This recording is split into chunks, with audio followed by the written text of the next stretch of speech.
Hi hello welcome to my channel. ಈ ಒಂದು ಕತೆ ತುಂಬ ಇಂಟ್ರೆಸ್ಟಿಂಗ್ ಆಗಿದೆ. ಸ್ವಲ್ಪನೂ ಸ್ಕಿಪ್ ಮಾಡದೆ ನೋಡಿ. ಹಣೆಯ ಬರಹಕ್ಕೆ ಹೊಣೆ ಯಾರೋ? ಜಗನ್ನ ಮದುವೆಯ ಪ್ರಯತ್ನ ನಡೆಯುತ್ತಿದೆ.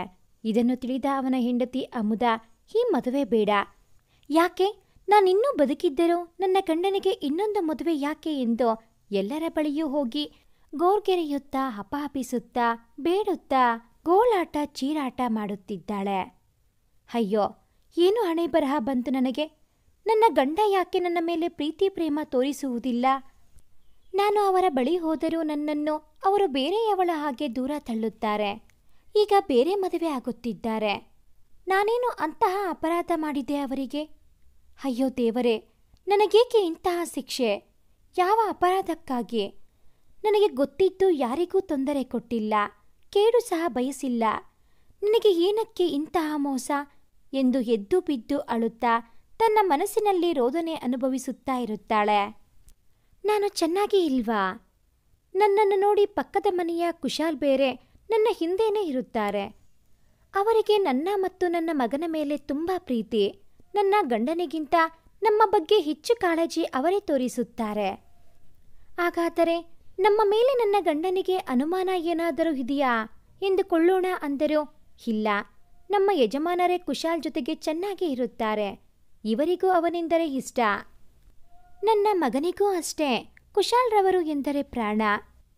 ಈ ಕುಶಾಲ್, ನಮ್ಮ ಅಮ್ಮ, ಅಣ್ಣ, ಕೊನೆಗೆ ನನ್ನ ಮಗ ಕೂಡ ನನ್ನ ಗಂಡನ ಮದುವೆಗೆ ಒಪ್ಪಿಗೆ ತೋರಿಸುತ್ತಿದ್ದಾರೆ. ನಾನು ಏನು ಮಾಡಲಿ ಎಂದು ಮನದೊಳಗೆ ನೊಂದುಕೊಂಡು ಅಮುದಾ ವೇದನೆಯನ್ನು ಅನುಭವಿಸುತ್ತಾ ತನ್ನ ಗಂಡ ಜಗನ್ ಬರುವುದನ್ನು ಕಾಯುತ್ತಾ ನಿಂತಿದ್ದಾಳೆ. ಆ ಕಡೆ ಈ ಕಡೆ ತಿರುಗಾಡುತ್ತಾ ಕೋಪದಿಂದ ಔಹಾರಿ ಹಲ್ಲುಗಳನ್ನು ಕಡಿಯುತ್ತಾ ಮನಸ್ಸಿನ ವೇದನೆಗೆ ತನ್ನ ಕಣ್ಣುಗಳಲ್ಲಿ ನೀರು ಸುರಿಯುತ್ತಿದೆ. ಇನ್ನೊಂದು ಕಡೆ ಅಮ್ಮ, ಬಾರಮ್ಮ, ಬಂದು ಸೋಫಾದಲ್ಲಿ ಕುಳಿತುಕೋ. ಎಷ್ಟು ಹೊತ್ತಿನಿಂದ ಬಾಗಿಲ ಬಳಿ ಓಡಾಡುತ್ತೀಯ ಎಂದು ಕರೆದರೂ ಒಂದು ಮಾತಾಡದೆ ಕೋಪದಲ್ಲಿ ಒಮ್ಮೆ ಅಮ್ಮನ ಕಡೆ ನೋಡಿದಳು ಅಷ್ಟೇ. ಅಮ್ಮ ಸುಮ್ಮನಾದರು. ಅಷ್ಟರಲ್ಲಿ ಜಗನ್ ಮನೆಗೆ ಬಂದರು. ಅಮುದಾಳ ಮುಖವನ್ನು ನೋಡಿದರು. ಆದರೆ ಇವಳಿಗೆ ವಿಷಯ ತಿಳಿದಿದೆ ಎಂದು ಮೊದಲೇ ಗೊತ್ತಿತ್ತು. ಆದರೆ ವಿಧಿ ಇಲ್ಲದೆ ಮನೆಗೆ ಬರುವಂತಾಯಿತು. ಅಮುದಾ, ಊಟ ಮಾಡಿದ್ದೀರಾ ಎಂದು ಕೇಳಿದರು. ಅವಳ ಕಡೆಯಿಂದ ಉತ್ತರ ಸಿಗಲಿಲ್ಲ. ಆದರೆ ಅಮುದಾಳ ತಾಯಿ ಸರಸಮ್ಮ, ಇಲ್ಲ, ಅವಳು ಊಟ ಮಾಡಿಲ್ಲ. ನೀವು ಬನ್ನಿ, ಊಟ ಮಾಡುವರಂತೆ. ಹೋಗಿ ಬಟ್ಟೆ ಬದಲಾಯಿಸಿ ಸ್ನಾನ ಮುಗಿಸಿ ಬನ್ನಿ ಎಂದು ಸರಸಮ್ಮ ಕರೆದರು. ಸರಿ ಅಂತ ಸೀದಾ ತನ್ನ ರೂಮಿಗೆ ಹೋದ ಜಗನ್. ಅಷ್ಟರಲ್ಲಿ ಅಮುದಾ ತನ್ನ ಗಂಡನನ್ನೇ ಹಿಂಬಾಲಿಸಿ ಅವನ ಬೆಡ್ರೂಮ್ಗೆ ಹೋದವಳೆ ಜಗನ್ರ ಕತ್ತಿನ ಪಟ್ಟಿಯನ್ನು ಹಿಡಿದು, ನಾನು ಚೆನ್ನಾಗಿಲ್ವಾ? ನನಗಿಂತ ಶೈಲಜಾ ಚೆನ್ನಾಗಿದ್ದಾಳಾ? ನನ್ನಿಂದ ಏನು ತಪ್ಪಾಗಿದೆ? ನೀವ್ಯಾಕೆ ನನ್ನನ್ನು ಗಮನಿಸಿಕೊಳ್ಳುವುದಿಲ್ಲ? ನನ್ನನ್ನು ಬೇರೆಯವಳ ಹಾಗೆ ನೋಡುತ್ತೀರಿ. ಈಗ ಬೇರೆ ಮದುವೆ ಆಗುವುದಕ್ಕೆ ಹೋಗಿದ್ದೀರಿ. ನನ್ನ ಕತೆ ಏನಾಗಬೇಕು? ನಾನು ನಿಮಗೆ ಮಗು ಕೊಟ್ಟಿಲ್ವಾ? ಇಲ್ಲ, ನಾನೇನಾದರೂ ರೋಗಿಷ್ಟೆಯೇ? ಹೇಳಿ, ಇಂತಹ ದ್ರೋಹವನ್ನು ನನಗೆ ಮಾಡುವುದಕ್ಕೆ ಕಾರಣವೇನು ಅಂತ ಆದರೂ ಹೇಳಿ ಎಂದು ಜೋರಾಗಿ ಕೂಗುತ್ತಾ ಅಳುತ್ತಾ ಅವನ ಪಾದಗಳ ಬಳಿ ಬಿದ್ದು ಬಿಕ್ಕಿ ಬಿಕ್ಕಿ ಅಳುತ್ತಿದ್ದಳು. ಅಷ್ಟರಲ್ಲಿ ಪಕ್ಕದ ಮನೆಯ ಕುಶಾಲ್ನನ್ನು ಸರಸಮ್ಮ ಕರೆದುಕೊಂಡು ಇವರ ಹತ್ತಿರ ರೂಮ್ಗೆ ಬಂದರು. ಕುಶಾಲ್ನ ಕಣ್ಣಲ್ಲಿ ನೀರು ತುಂಬಿಕೊಂಡು ಎದ್ದೇಳಿ ಅಮುದಾ ಎಂದು ಅವಳನ್ನು ಮೇಲೆತ್ತಿ ಹೆಬ್ಬಿಸಲು ಹೋದರು. ಆಗ ಕೋಪದಿಂದ ಔಹಾರಿ ಅಮುದಾ, ನೀವ್ಯಾರು ನಮ್ಮ ವಿಷಯದಲ್ಲಿ ಬರುವುದಕ್ಕೆ? ನಿಮಗೆ ಏನು ಸಂಬಂಧ? ನಿಮ್ಮೆಲ್ಲರ ಸಹಕಾರದಿಂದ ನನ್ನ ಗಂಡನ ಮದುವೆ ನಡೆಯುತ್ತಿದೆ ಎಂದು ನನಗೆ ಗೊತ್ತು. ಈ ತರಹ ಕೆಲಸ ಯಾರಾದರೂ ಮಾಡುತ್ತಾರೆಯೇ? ಅದು ನಿಮ್ಮ ತಂಗಿ ಇಂತಹ ಪರಿಸ್ಥಿತಿಯಲ್ಲಿ ಇದ್ದಿದ್ದರೆ ನೀವು ಏನು ಮಾಡುತ್ತಿದ್ದೀರಿ? ಇಲ್ಲಿಂದ ಹೋಗಿ, ಇಷ್ಟೆಲ್ಲ ನಿಮ್ಮಿಂದಲೇ ಆಗುತ್ತಿದೆ ಎನ್ನುತ್ತಾ ಅಮುದಾ ಕುಶಾಲ್ನನ್ನು ದೂರ ತಳ್ಳುತ್ತಾಳೆ. ಕುಶಾಲ್ಗೆ ನೋವು ಇನ್ನೂ ಜಾಸ್ತಿ ಆಗುತ್ತದೆ. ನಾನಾ? ಹೀಗೆ ಸಾಧ್ಯ ಹೇಳಿ ಎಂದು ಕುಶಾಲ್ ಪ್ರಶ್ನಿಸಿದರು. ನೀವು ನಮ್ಮ ಮನೆಯಲ್ಲಿ ಜಾಸ್ತಿ ಸಮಯ ಕಳೆಯಲು ಬರುತ್ತೀರಿ. ಜೊತೆಗೆ ನಮ್ಮ ಮಗನನ್ನು ನೀವು ಸ್ವಂತ ಮಗನ ಹಾಗೆ ಪ್ರೀತಿ ವಾತ್ಸಲ್ಯ ತೋರಿಸುತ್ತೀರಿ. ಇದೆಲ್ಲ ನೋಡಿದ ನನಗೆ ನಿಮ್ಮ ಒಳಮರ್ಮ ತಿಳಿಯುತ್ತಿಲ್ಲ. ಆದರೆ ನನ್ನ ಗಂಡನಿಗೆ ಅನುಮಾನ ಎಂದುಕೊಂಡರೂ ಇಲ್ಲ. ಆದರೆ ನನ್ನ ಗಂಡನಿಗೆ ಇನ್ನೊಂದು ಮದುವೆ ಯಾಕೆ ಎಂದು ತಿಳಿಯುತ್ತಿಲ್ಲ. ನಿಮ್ಮ ಉದ್ದೇಶ ಏನು? ನನ್ನ ಗಂಡನಿಗೆ ಇಲ್ಲದ ನೋವು ನಿಮಗ್ಯಾಕೆ? ಹೋಗಿ ಎಂದು ಬೈದಳು. ಅಷ್ಟರಲ್ಲಿ ಸರಸಮ್ಮ, ಸುಮ್ಮನೆ ಇರು ಅಮುದ, ಯಾಕೆ ಇಷ್ಟು ಕೂಗಾಡಿ ಆಯಾಸ ತಂದುಕೊಳ್ಳುತ್ತೀಯ? ಏನಿದ್ದರೂ ಆಮೇಲೆ ಮಾತಾಡೋಣ, ಮೊದಲು ಎಲ್ಲರೂ ಬನ್ನಿ ಊಟ ಮಾಡೋಣ ಎಂದರು. ಅಮುದ ಮೊದಲೇ ಕೋಪದಲ್ಲಿ ಇದ್ದುದರಿಂದ, ನೀನು ಎಂತಹ ತಾಯಿ? ನಿನ್ನ ಮಗಳಿಗೆ ಇಷ್ಟು ಅನ್ಯಾಯ ಆಗುತ್ತಿದೆ ಎಂದು ತಿಳಿದಿರೋ ಮಗಳಿಗೆ ಸಮಾಧಾನ ಮಾಡುವುದಕ್ಕೆ ಬರ್ತಿದ್ದೀಯಾ? ನಿನ್ನ ಅಳಿಯನಿಗೆ ಇನ್ನೊಂದು ಮದುವೆ ಮಾಡಲು ನಿನ್ನದೂ ಇದೇ ಪ್ರಮೇಯ. ಯಾಕೆ ನಿನಗೆ ನನ್ನ ಮೇಲೆ ಇಷ್ಟು ಸೇಡು ಎಂದು ಅಳುತ್ತಾ ರೂಮಿನ ಮೂಲೆಯಲ್ಲಿ ಹೋಗಿ ಕೂತುಕೊಂಡಳು. ಕುಶಾಲ್ಗೆ ಇದನ್ನು ನೋಡಿ ಸಹಿಸಲಾಗದೆ ಅಮುದಾಳ ಹತ್ತಿರ ಹೋಗಿ, ನೀವು ಈ ತರಹದ ಸಂಕಟ ಪಡುವುದು ನನ್ನ ಕೈಯಲ್ಲಿ ನೋಡಕ್ಕೆ ಆಗುವುದಿಲ್ಲ, ಎದ್ದೇಳಿ ಎಂದು ಅಮುದಾಳ ಕೈಯನ್ನು ಹಿಡಿದು ಎಬ್ಬಿಸಿದ. ಆದರೆ ಅವನ ಹಿಡಿತದಿಂದ ಬಿಡಿಸಿಕೊಂಡು, ನಾನು ಅಳುತ್ತಿದ್ದರೆ ನನ್ನ ಗಂಡನಿಗೆ ಒಂದು ಮಾತು ಕೂಡ ಬರುತ್ತಿಲ್ಲ, ನೀವ್ಯಾಕೆ ಮಧ್ಯದಲ್ಲಿ? ಓಹೋ, ಈಗ ಅರ್ಥ ಆಗುತ್ತಿದೆ. ನನ್ನ ಗಂಡನಿಗೆ ಇನ್ನೊಂದು ಮದುವೆ ಮಾಡಿ ನೀವು ನನ್ನನ್ನು ಅಸಹಾಯಕಳನ್ನಾಗಿ ಮಾಡಿ ಬಳಸಿಕೊಳ್ಳಬೇಕು ಎಂದುಕೊಂಡಿದ್ದೀರಾ ಅನಿಸುತ್ತಿದೆ. ಸರಸಮ್ಮನಿಗೆ ಕೋಪ ಬಂತು. ಏನೋ ಹೇಳಲು ಹೋದಳು. ತಕ್ಷಣ ಸರಸಮ್ಮನನ್ನು ಕುಶಾಲ್ ತಡೆದು, ಅಮ್ಮ, ಊಟ ತೆಗೆದುಕೊಂಡು ಬನ್ನಿ ಇಲ್ಲಿಗೆ, ಅವರು ಇಲ್ಲೇ ಊಟ ಮಾಡುತ್ತಾರೆ ಎಂದರು. ಇದುವರೆಗೆ ಸುಮ್ಮನೆ ಕೂತಿದ್ದ ಜಗನ್, ನನಗೆ ಊಟ ಬೇಡ, ನಾನು ಆಫೀಸ್ ಹತ್ತಿರವೇ ತಿಂದು ಬಂದೆ ಎಂದರು. ಆದರೆ ಅಮುದಾಳಿಗೆ ಊಟ ಮಾಡಿಸಿ ಎಂದು ಹೇಳಿದರು. ಅಷ್ಟರಲ್ಲಿ ಅಮುದಾ ಎದ್ದು, ಯಾರಿಗೆ ಬೇಕು ಈ ಊಟ? ತಿಂದು ಏನು ಉದ್ಧಾರ ಆಗಬೇಕು ಬಿಡಿ ಎಂದು ಹೇಳಿ ಅಲ್ಲಿಂದ ಹೊರಗೆ ನಡೆದು ತನ್ನ ರೂಮಿಗೆ ಹೊರಟು ಹೋದಳು. ಜಗನ್ನ ಕೋಣೆಯಿಂದ ತನ್ನ ರೂಮಿಗೆ ಓಡಿ ಹೋಗಿ ಒಂದೇ ಉಸಿರಿನಲ್ಲಿ ಬಾಗಿಲು ಹಾಕಿಕೊಂಡಳು ಅಮುದಾ. ಡಬ್ಬ ಅಂತ ಸದ್ದು ಬಂದ ಕೂಡಲೇ ಎಲ್ಲರೂ ಬಾಗಿಲ ಮುಂದೆ ನಿಂತು, ಬಾಗಿಲು ತೆಗಿ ಅಮುದಾ ಎಂದು ಕೂಗಿಕೊಂಡರು. ಆದರೆ ಬಾಗಿಲು ತೆಗೆಯದೆ ಸುಮ್ಮನೆ ಇದ್ದ ಅಮುದಾ ಸ್ವಲ್ಪ ಸಮಯದ ನಂತರ, ನೀವ್ಯಾಕೆ ಹೆದರುತ್ತೀರಾ? ನಾನೇನು ಸಾಯುವುದಿಲ್ಲ ಬಿಡಿ, ನನ್ನನ್ನು ಒಂಟಿಯಾಗಿ ಇರಲು ಬಿಡಿ, ಹೋಗಿ ಎಂದು ಅರಚಿದಳು. ಎಲ್ಲರೂ ಹೋಗಿ ಮಲಗಿದರು. ಬೆಳಕಾಯಿತು. ಅಮುದಾ ಎದ್ದು ಎಂದಿನಂತೆ ಅಳುತ್ತಾ ಕೆಲಸ ಮುಂದುವರೆಸಿದಳು. ಜಗನ್ ಏನೂ ಮಾತಾಡದೆ ರೆಡಿಯಾಗಿ ಮಗನ ಬಳಿ ಹೋಗಿ ಬರುವೆ ಎಂದು ಅಮುದಾಳ ಮುಖವನ್ನು ನೋಡುತ್ತಾ ಕೆಲಸಕ್ಕೆ ಹೊರಟರು. ಆಗ ಅಮುದಾ, ತಿಂಡಿ ತಿಂದು ಹೋಗೋಕ್ಕೆ ಹೇಳೋ ಎಂದು ಮಗನಿಗೆ ಹೇಳಿದಳು. ಬೇಡ, ಅರ್ಜೆಂಟ್ ಕೆಲಸ ಇದೆ, ಹೋಗಬೇಕು. ನಿಮ್ಮ ಅಮ್ಮನನ್ನು ತಿಂಡಿ ತಿನ್ನಕ್ಕೆ ಹೇಳೋ, ರಾತ್ರಿ ಕೂಡ ತಿಂದಿಲ್ಲ ಎಂದು ಹೇಳಿ ಹೊರಟು ಹೋದರು. ಇದೇ ಸಮಯಕ್ಕೆ ಸರಿಯಾಗಿ ಜಗನ್ ಹೋದ ನಂತರ ಶೈಲಜಾ ಮನೆಗೆ ಬಂದಳು. ಅವಳನ್ನು ನೋಡಿದ ತಕ್ಷಣ ಅಮುದಾಳ ಕೋಪ ನೆತ್ತಿಗೇರಿತು. ಸಹನೆ ಕಳೆದುಕೊಂಡು, ಬಾರೆ ಬಾ, ನಿನಗೋಸ್ಕರ ಕಾಯುತ್ತಾ ಇದ್ದೆ, ಸಮಯಕ್ಕೆ ಸರಿಯಾಗಿ ಬಂದೆ. ನಿನಗೆ ಬೇರೆ ಯಾವ ಗಂಡು ಸಿಗಲಿಲ್ಲವೇನೆ ಮನೆಯಾಳಿ? ನನ್ನ ಗಂಡಾನೇ ಸಿಕ್ಕಿದ್ದ ನಿನಗೆ, ಇನ್ಯಾರೂ ಸಿಗಲಿಲ್ವಾ? ಮದುವೆಯಾಗಿ ಒಂದು ಮಗುವಿನ ತಂದೆ ನಿನಗೆ ಬೇಕಾಯಿತೇನೆ ಚಂಡಾಳಿ? ಯಾಕೆ ನನ್ನ ಜೀವನದಲ್ಲಿ ಬಂದೆ ನೀನು? ನಾನೇನು ತೊಂದರೆ ಕೊಟ್ಟಿದ್ದೆ ನಿನಗೆ? ನನ್ನ ಗಂಡನ ಸ್ನೇಹಿತೆ ಅಂತ ಹೇಳಿ ಮನೆಗೆ ಸೇರಿಸಿದ್ದಕ್ಕೆ ನನ್ನ ಮನೆಯನ್ನೇ ಹೊಡೆಯುವುದಕ್ಕೆ ನಿಂತು ಬಿಟ್ಟೆಯಲ್ಲೇ ಪಾಪಿ. ನನ್ನ ಸಂಸಾರದ ಗುಟ್ಟನ್ನು ನಿನ್ನೊಂದಿಗೆ ಹಂಚಿಕೊಂಡಿದ್ದೇ ತಪ್ಪಾಯಿತು ಎಂದು ತನ್ನ ಎರಡೂ ಕೆನ್ನೆಗೆ ಬಾರಿಸಿಕೊಳ್ಳುತ್ತಾ ಕೈ ಮುಗಿದು ಬೇಡಿಕೊಳ್ಳುತ್ತೇನೆ, ದಯವಿಟ್ಟು ನನ್ನ ಗಂಡನನ್ನು ನನ್ನ ಪಾಲಿಗೆ ಬಿಟ್ಟು ಬಿಡು ಎಂದು ಶೈಲಜಾಳ ಕಾಲಿಗೆ ಬಿದ್ದು ಬೇಡಿಕೊಳ್ಳುತ್ತಾ ತನ್ನ ನೋವನ್ನು ತೋಡಿಕೊಂಡಳು ಅಮುದಾ. ಆದರೆ ಏನೂ ಮಾತನಾಡದೆ ಶೈಲಜಾ ಅಮುದಾಳನ್ನು ಮೇಲೆತ್ತಿ ಕಣ್ಣೀರು ಹೊರಿಸಿ ತನ್ನ ಬಂದ ದಾರಿಯಲ್ಲಿಯೇ ಹಿಂತಿರುಗಿದಳು. ಆದರೂ ಮದುವೆಯ ಪ್ರಯತ್ನ ನಿಲ್ಲಲಿಲ್ಲ. ಅಮುದಾ ಬಗೆ ಬಗೆಯ ಪ್ರಯತ್ನ ಮಾಡುತ್ತಿದ್ದಾಳೆ ಮದುವೆ ನಿಲ್ಲಿಸಬೇಕೆಂದು. ಅಣ್ಣನನ್ನು ಕೇಳಿಕೊಳ್ಳುತ್ತಿದ್ದಾಳೆ. ಆದರೆ ಯಾರೂ ಸಹ ಅವಳ ಸಂಕಟವನ್ನು ಅರ್ಥ ಮಾಡಿಕೊಳ್ಳಲು ಮುಂದಾಗಲಿಲ್ಲ. ಹೀಗೆ ಎಲ್ಲರನ್ನೂ ಕಾಡಿಬೇಡಿದರೂ ಯಾರೂ ಸಹ ತಲೆ ಕೆಡಿಸಿಕೊಳ್ಳದೆ ಇದ್ದಾಗ ಮನಸ್ಸಿಗೆ ತುಂಬ ನೋವಾಗಿ ತಲೆ ತಿರುಗಿ ಮೂರ್ಛೆ ಹೋಗುತ್ತಾಳೆ. ಜೊತೆಗೆ ಪಾರ್ಶ್ವವಾಯು ಬಂದಂತಾಗಿ ಬಾಯಿ ಬಡ್ಕೊಂಡು ಮಾತಾಡಲೂ ಆಗದೆ ಅಮುದಾಳ ಬಾಯಿ ಮುಚ್ಚಕ್ಕೂ ಸಾಧ್ಯವಾಗದ ರೀತಿ ಸೆಳೆದುಕೊಂಡು ಹೋಗಿತ್ತು. ಈ ವಿಷಯವನ್ನು ಪಕ್ಕದ ಮನೆಯಲ್ಲಿ ಇದ್ದ ಕುಶಾಲ್ಗೆ ತಿಳಿಸಿ ಕರೆದ ಸರಸಮ್ಮ ಅವಳನ್ನು ಆಸ್ಪತ್ರೆಗೆ ದಾಖಲಿಸಲಾಗಿತ್ತು. ಆದರೆ ಅವಳ ಗಂಡ ಜಗನ್ ಬರಲೇ ಇಲ್ಲ. ಎಚ್ಚರ ಬಂದ ನಂತರ ಸರಸಮ್ಮನನ್ನು ಕರೆದ ಅಮುದಾ, ಅಮ್ಮ, ಅವರು ಬರಲಿಲ್ವಾ ಎಂದು ಕೇಳಿದಳು. ಆದರೆ ಜಗನ್ ಬರದ ವಿಷಯವನ್ನು ತಿಳಿದ ಮೇಲೆ ಅಮುದಾಳಿಗೆ ಇನ್ನಷ್ಟು ಸಂಕಟವಾಯಿತು. ಈ ಪಕ್ಕದ ಮನೆಯ ಕುಶಾಲ್ ನೋಡು, ಎಷ್ಟೊಂದು ಪ್ರೀತಿ ವಿಶ್ವಾಸ ವ್ಯಕ್ತಪಡಿಸಿದ್ದಾನೆ. ಇವರಿಗೆ ಇರುವಷ್ಟು ಪ್ರೀತಿಯಲ್ಲಿ ಕಿಂಚಿಂತೂ ನನ್ನ ಗಂಡನಿಗೆ ಇದ್ದಿದ್ದರೆ ನನಗೆ ಈ ಅವಸ್ಥೆ ಇರ್ತಾ ಇರಲಿಲ್ಲ ಎಂದು ವ್ಯಥೆಯನ್ನು ಅನುಭವಿಸುತ್ತಾ ಡಿಸ್ಚಾರ್ಜ್ ಮಾಡಿಸಿಕೊಂಡು ಮನೆಗೆ ಹೋದರು. ಮನೆಯ ಸೋಫಾದಲ್ಲಿ ಕೂತಿದ್ದ ಅಮುದಾಳಿಗೆ ಗಂಡನ ಲ್ಯಾಪ್ಟಾಪ್ ಕಾಣಿಸಿತು. ಏನೋ ಆಲೋಚನೆ ಹೊಳೆಯಿತು. ತಕ್ಷಣ ಅದನ್ನು ಓಪನ್ ಮಾಡಿ ನೋಡಿದಳು. ಅದರಲ್ಲಿ ಒಂದು ಇವರ ಫೋಟೋ ಕಾಣಿಸಲೇ ಇಲ್ಲ. ಬದಲಾಗಿ ಅದರಲ್ಲಿ ಶೈಲಜಾ ಮತ್ತು ಜಗನ್ರ ಫೋಟೋಗಳು ಇದ್ದವು. ಅದನ್ನು ನೋಡಿದ ಕೂಡಲೇ ಕೋಪ ತಾರಕಕ್ಕೇರಿ ಆ ಲ್ಯಾಪ್ಟಾಪ್ ಅನ್ನು ಮೇಲಕ್ಕೆ ಎತ್ತಿ ಹೊಡೆದು ಬೀಳಿಸಿದಳು.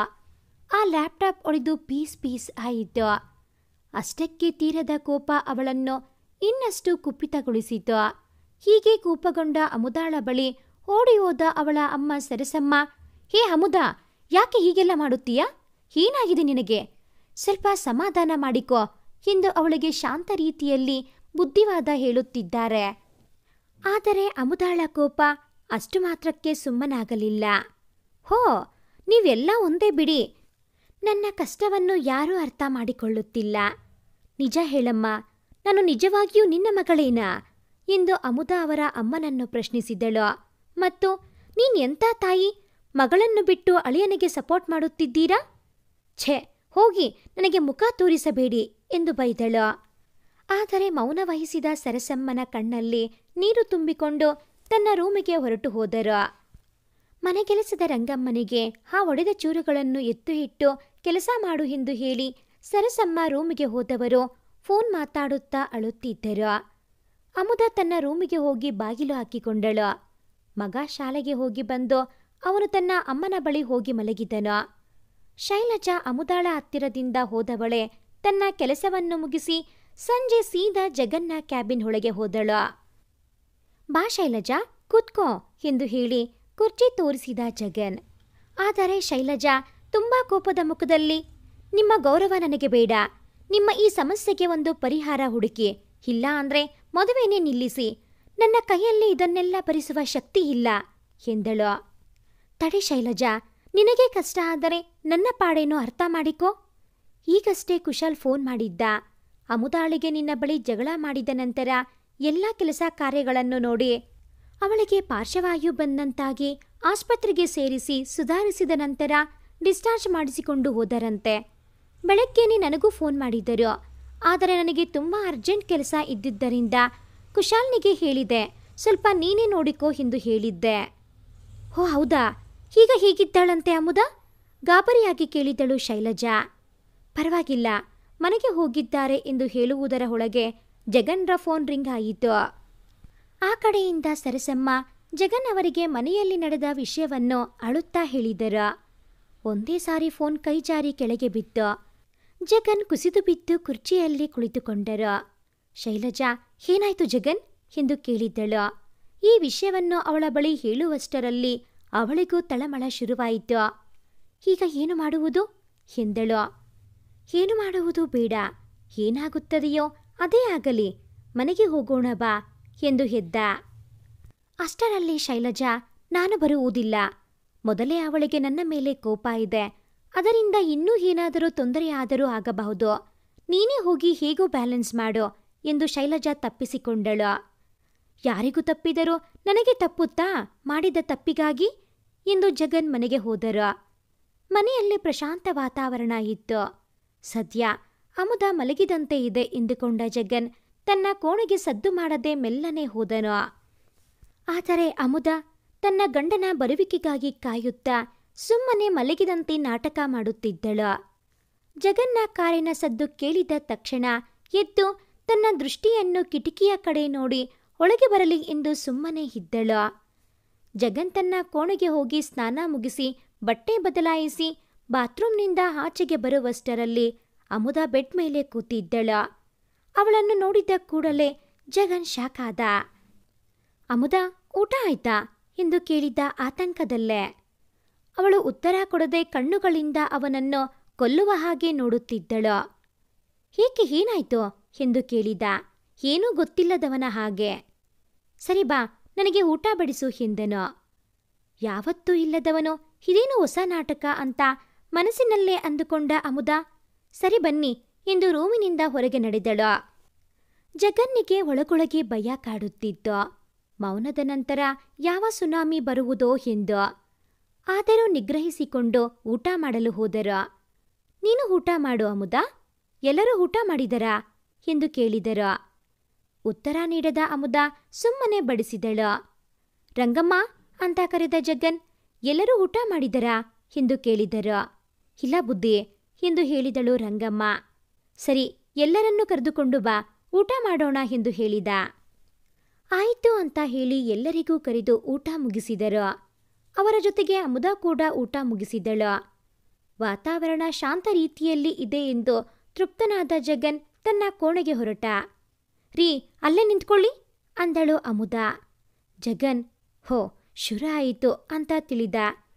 ನಾನೆಂದರೆ ನಿಮಗೇಕೆ ಇಷ್ಟ ಇಲ್ಲ? ನಾನೇನು ತಪ್ಪು ಮಾಡಿದೆ ಹೇಳಿ? ನನಗೆ ಹುಷಾರಿಲ್ಲ ಅಂತ ಗೊತ್ತಾದರೂ ನನ್ನನ್ನು ನೋಡಲು ಬಂದಿಲ್ಲ. ಜೊತೆಗೆ ಹೇಗಿದ್ದೀಯಾ ಅಂತಾನೂ ಕೇಳದೆ ಹೋಗುತ್ತಿದ್ದೀರಿ. ನಾನು ಏನು ತಪ್ಪು ಮಾಡಿದೆ ಅಂತ ಈ ತಾತ್ಸಾರದ ಭಾವನೆ ನಿಮಗೆ ಎಂದು ಪ್ರಶ್ನಿಸಿದಳು ಅಮುದ. ಜಗನ್ ಏನೂ ಹೇಳಲು ಆಗದೆ, ನನಗೆ ತುಂಬ ಅರ್ಜೆಂಟ್ ಕೆಲಸ ಇತ್ತು, ಅದಕ್ಕೆ ನಾನೇ ಕುಶಾಲ್ಗೆ ಹೇಳಿದ್ದು. ಅವನೇ ಹೇಳ್ದ ಏನೂ ತೊಂದರೆ ಇಲ್ಲ ಅಂತ, ಅದಕ್ಕೆ ಕೇಳಕ್ಕೆ ಹೋಗಲಿಲ್ಲ. ಸರಿ, ಈಗ ಹೇಗಿದ್ದೀಯಾ ಎಂದು ಕೇಳಿದನು. ನಿಮ್ಮ ಬುದ್ಧಿಗೆ ಇಷ್ಟು ಯಾಕ್ರೆ ಈ ನಾಟಕ? ಇನ್ನೊಬ್ಬಳಿಗೋಸ್ಕರ ನನಗೆ ಯಾಕೆ ತೊಂದರೆ ಕೊಡುತ್ತಿದ್ದೀರಿ? ಅಷ್ಟೊಂದು ಬೇಡದವಳಾದನ ನಾನು? ನಿಮ್ಮ ಮನಸ್ಸಿನಲ್ಲಿ ಏನಿದೆಯೋ ಹೇಳಿ, ಯಾಕೆ ಹೀಗೆ ಮಾಡುತ್ತಿದ್ದೀರಿ? ನನ್ನಲ್ಲಿ ಏನು ಲೋಪ ಇದೆ ಹೇಳಿ ಎಂದು ಗಟ್ಟಿಯಾಗಿ ಪ್ರಶ್ನಿಸಿದಳು ಅಮುದ. ಜಗನ್ ಸುಮ್ಮನೆ ಮೌನವಾಗಿ ತನ್ನ ಕೋಣೆಗೆ ಹೊರಟ. ಅಳುತ್ತಾ ನಿಂತಿದ್ದ ಅಮುದ ಅವನನ್ನೇ ಹಿಂಬಾಲಿಸಿ ಜಗನ್ನ ಕೋಣೆಗೆ ಹೊರಟವಳೆ ಅವನನ್ನು ಬಿಗಿಯಾಗಿ ಅಪ್ಪಿಕೊಂಡಳು. ಆದರೆ ಅವಳ ಅಪ್ಪುಗೆಯಿಂದ ಬಿಡಿಸಿಕೊಂಡು ದೂರ ಸರಿದ ಜಗನ್ ಸ್ವಲ್ಪ ಮುಜುಗರಗೊಂಡ. ಈಗ ಏನಾಗಿದೆ ಎಂದು ಇಷ್ಟು ರಾದ್ದಾಂತ ಮಾಡುತ್ತಿದ್ದೀರಿ ಅಮುದ? ಸುಮ್ಮನೆ ಹೋಗಿ ಮಲಗಿ ಎಂದು ಗದರಿದ. ಆಹಾ, ಎಂಥ ನಾಟಕ ಮಾಡುತ್ತಿದ್ದೀರಿ ನೀವು? ನಾನ್ಯಾಕೆ ಬೇರೆ ಕೋಣೆಯಲ್ಲಿ ಮಲಗಲಿ? ನಾನು ನಿಮ್ಮ ಹೆಂಡತಿ ತಾನೇ, ನಿಮ್ಮ ಬಳಿಯೇ ಮಲಗುವೆ ಎಂದು ಹೇಳಿ ಅಲ್ಲೇ ಮಲಗಿದಳು ಅಮುದ. ಜಗನ್ ಎದ್ದು ಹೊರಗೆ ಹೋಗಲು ಯತ್ನಿಸಿದಾಗ ಅವನನ್ನು ತಡೆದು, ಮೊದಲು ನೀವು ಹೇಳಿ, ನನ್ನ ಬಿಟ್ಟು ಆ ಶೈಲಜಾಳನ್ನು ಮದುವೆಯಾಗಲು ಏಕೆ ತಯಾರಿ ನಡೆಸುತ್ತಿದ್ದೀರಿ? ನಿಮಗೂ ಅವಳಿಗೂ ಏನು ಸಂಬಂಧ? ನಾನ್ಯಾಕೆ ನಿಮಗೆ ಬೇಡವಾದೆ ಹೇಳಿ ಎಂದು ಜಗನ್ನ ಕಾಲರ್ ಹಿಡಿದು ಅಮುದ ತನ್ನ ಗಡುಸು ಧ್ವನಿಯಿಂದ ಕೇಳಿದಳು. ಜಗನ್ ಏನೂ ಹೇಳಲು ಆಗದೆ ಸುಮ್ಮನೆ ಇದ್ದ. ರೂಮಿನ ಬಾಗಿಲು ಬಡಿದ ಸರಸಮ್ಮ ಜಗನ್ ಅವರಿಗೆ ಫೋನ್ ಬಂದಿದೆ ಎಂದು ಕರೆದರು. ಅಷ್ಟರಲ್ಲಿ ಗದ್ದಲ ಕಡಿಮೆಯಾಯಿತು. ಬಾಗಿಲು ತೆಗೆದು ಹೊರಗೆ ಹೋದ ಜಗನ್. ಫೋನ್ ಶೈಲಜಾ ಕಡೆಯಿಂದ ಬಂದಿತ್ತು. ಹಾ ಹೇಳು ಶೈಲಜಾ ಎಂದು ಫೋನಿನಲ್ಲಿ ಮಾತಾಡಿದ್ದ ಮಾತನ್ನು ಕೇಳಿದ ಕೂಡಲೇ ಅಮುದಾಳ ಕಿವಿ ಚುರುಕುಗೊಂಡಿತು. ಹೇಗಿದೆ ಮನೆಯ ಪರಿಸ್ಥಿತಿ ಎಂದು ಶೈಲಜಾ ಕೇಳುವಷ್ಟರಲ್ಲಿ ಅಮುದ ಬಂದು ಫೋನ್ ಕಿತ್ತುಕೊಂಡು, ಹೇ, ನಿನಗೆ ಬೆಳಗ್ಗೆ ಅಷ್ಟು ಹೇಳಿದರೂ ಮತ್ತೆ ಯಾಕೆ ನಮ್ಮ ಸಂಸಾರದಲ್ಲಿ ಬರ್ತೀಯಾ? ನಿನಗೆ ಮಾನ ಮರ್ಯಾದೆ ಇಲ್ವಾ? ಅಕ್ಕ ತಂಗಿಯರು ಇಲ್ವಾ? ನನ್ನ ಕಷ್ಟ ಏಕೆ ನೀವು ಅರ್ಥ ಮಾಡಿಕೊಳ್ಳುವ ಪ್ರಯತ್ನ ಮಾಡುತ್ತಿಲ್ಲ? ನನ್ನನ್ನು ಏನು ಮಾಡಬೇಕು ಎಂದುಕೊಂಡಿದ್ದೀರಾ? ದಯವಿಟ್ಟು ನಿಮ್ಮ ಕಾಲಿಗೆ ಬೀಳುತ್ತೇನೆ, ನನ್ನ ಗಂಡನನ್ನು ನನ್ನ ಪಾಲಿಗೆ ಬಿಟ್ಟು ಬಿಡು ಎಂದು ಅಂಗಲಾಚಿ ಬೇಡಿಕೊಂಡಳು ಅಮುದ. ಅಷ್ಟರಲ್ಲಿ ಫೋನ್ ಸಿಗ್ನಲ್ ಕಟ್ಟಾಗಿ ಕರೆ ಕಟ್ಟಾಗಿತ್ತು. ಮತ್ತೆ ಇನ್ನೊಬ್ಬ ವ್ಯಕ್ತಿಯ ಕಡೆಯಿಂದ ಫೋನ್ ಬಂತು. ಅಮುದ ರಿಸೀವ್ ಮಾಡಿದಳು. ಸರ್, ನಾನು ಅಡುಗೆ ಭಟ್ಟ, ಅಡ್ವಾನ್ಸ್ ಕೊಡುತ್ತೇನೆ, ನಿಮ್ಮ ಮದುವೆಗೆ ಮುಂಚೆ ಸಿಗಲಿಕ್ಕೆ ಹೇಳಿದಿರಿ ಅಲ್ವಾ, ಎಲ್ಲಿಗೆ ಬರಲಿ ಎಂದ. ಈ ಮಾತನ್ನು ಕೇಳಿದ ಕೂಡಲೇ ಅಮುದಾಳ ಸ್ಥಿತಿ ತಲೆ ಗಿರಗಿರ ತಿರುಗಿ ಬೀಳಬೇಕು ಎನ್ನುವಷ್ಟು ಸ್ಪಷ್ಟವಾಗಿ ಕಾಣುತ್ತಿತ್ತು. ಆದರೆ ಫೋನ್ ಕಟ್ ಮಾಡಿದ್ದ ಅಮುದ, ನಾನು ಇಷ್ಟೆಲ್ಲ ಬೇಡಿದರೂ ನಿಮ್ಮ ಪ್ರಯತ್ನ ನಿಲ್ಲುತ್ತಿಲ್ಲ ಅಂದ ಮೇಲೆ ನಾನು ಯಾಕೆ ಬದುಕಬೇಕು ಎಂದು ಓಡಿ ಹೋಗಿ ಬಾಗಿಲು ಮುಚ್ಚಿ ತನ್ನ ಕೋಣೆಯ ಚಿಲುಕ ಹಾಕಿಕೊಂಡು ಆತ್ಮಹತ್ಯೆ ಪ್ರಯತ್ನ ಮಾಡಿದ್ದಳು. ಅಮುದ ತನ್ನ ರೂಮಿಗೆ ಹೋದ ಕೂಡಲೇ ಬಾಗಿಲು ಹಾಕಿಕೊಂಡು ಫ್ಯಾನಿಗೆ ಕುಳಿಕೆಯನ್ನು ಹಾಕಿ ಆತ್ಮಹತ್ಯೆ ಪ್ರಯತ್ನ ಮಾಡಿದ್ದಳು. ಅದನ್ನು ಕಿಟಕಿಯಿಂದ ಹೊರಗೆ ಹೋಗಿ ನೋಡಿದ ಸರಸಮ್ಮ ಮತ್ತು ಜಗನ್ರು, ಬೇಡ ಬೇಡ ಅಮುದ, ಬಾಗಿಲು ತೆಗಿ, ನೋಡು ತಪ್ಪು ಮಾಡುತ್ತಿದ್ದೀಯಾ, ನಿನಗೆ ಒಂದು ಮಗು ಇದೆ ಎಂಬುದನ್ನು ಮರೆಯಬೇಡ ಎಂದು ಅವಳನ್ನು ಸಮಾಧಾನ ಮಾಡಲು ಯತ್ನಿಸಿದರು. ಆದರೂ ವಿಫಲರಾದರು. ತನ್ನ ಮಗನನ್ನು ತೋರಿಸಿ ಬಾಗಿಲು ತೆಗಿ ಎಂದರೂ ಪ್ರಯೋಜನವಾಗಲಿಲ್ಲ. ಅಮುದ, ಬಿಡಿ, ಅವನು ಗಂಡು ಮಗು, ಹೇಗಾದರೂ ಬದುಕುತ್ತಾನೆ, ನನ್ನಿಂದ ಯಾರಿಗೂ ಏನೂ ಪ್ರಯೋಜನ ಇಲ್ಲ, ಬದುಕಿ ನರಕ ಅನುಭವಿಸುವುದಕ್ಕಿಂತ ಸಾವೇ ಮೇಲು ಎಂದು ತನ್ನ ಪ್ರಯತ್ನವನ್ನು ಕೈಬಿಡಲಿಲ್ಲ. ಇವರ ಕೂಗಾಟ ಚೀರಾಟ ಕೇಳಿ ಪಕ್ಕದ ಮನೆಯಲ್ಲಿ ಇದ್ದ ಕುಶಾಲ್ ಕೂಡ ಬಂದು ಪರಿಪರಿಯಾಗಿ ಬೇಡಿಕೊಂಡ. ಆದರೂ ನಿಷ್ಪ್ರಯೋಜನವಾಯಿತು.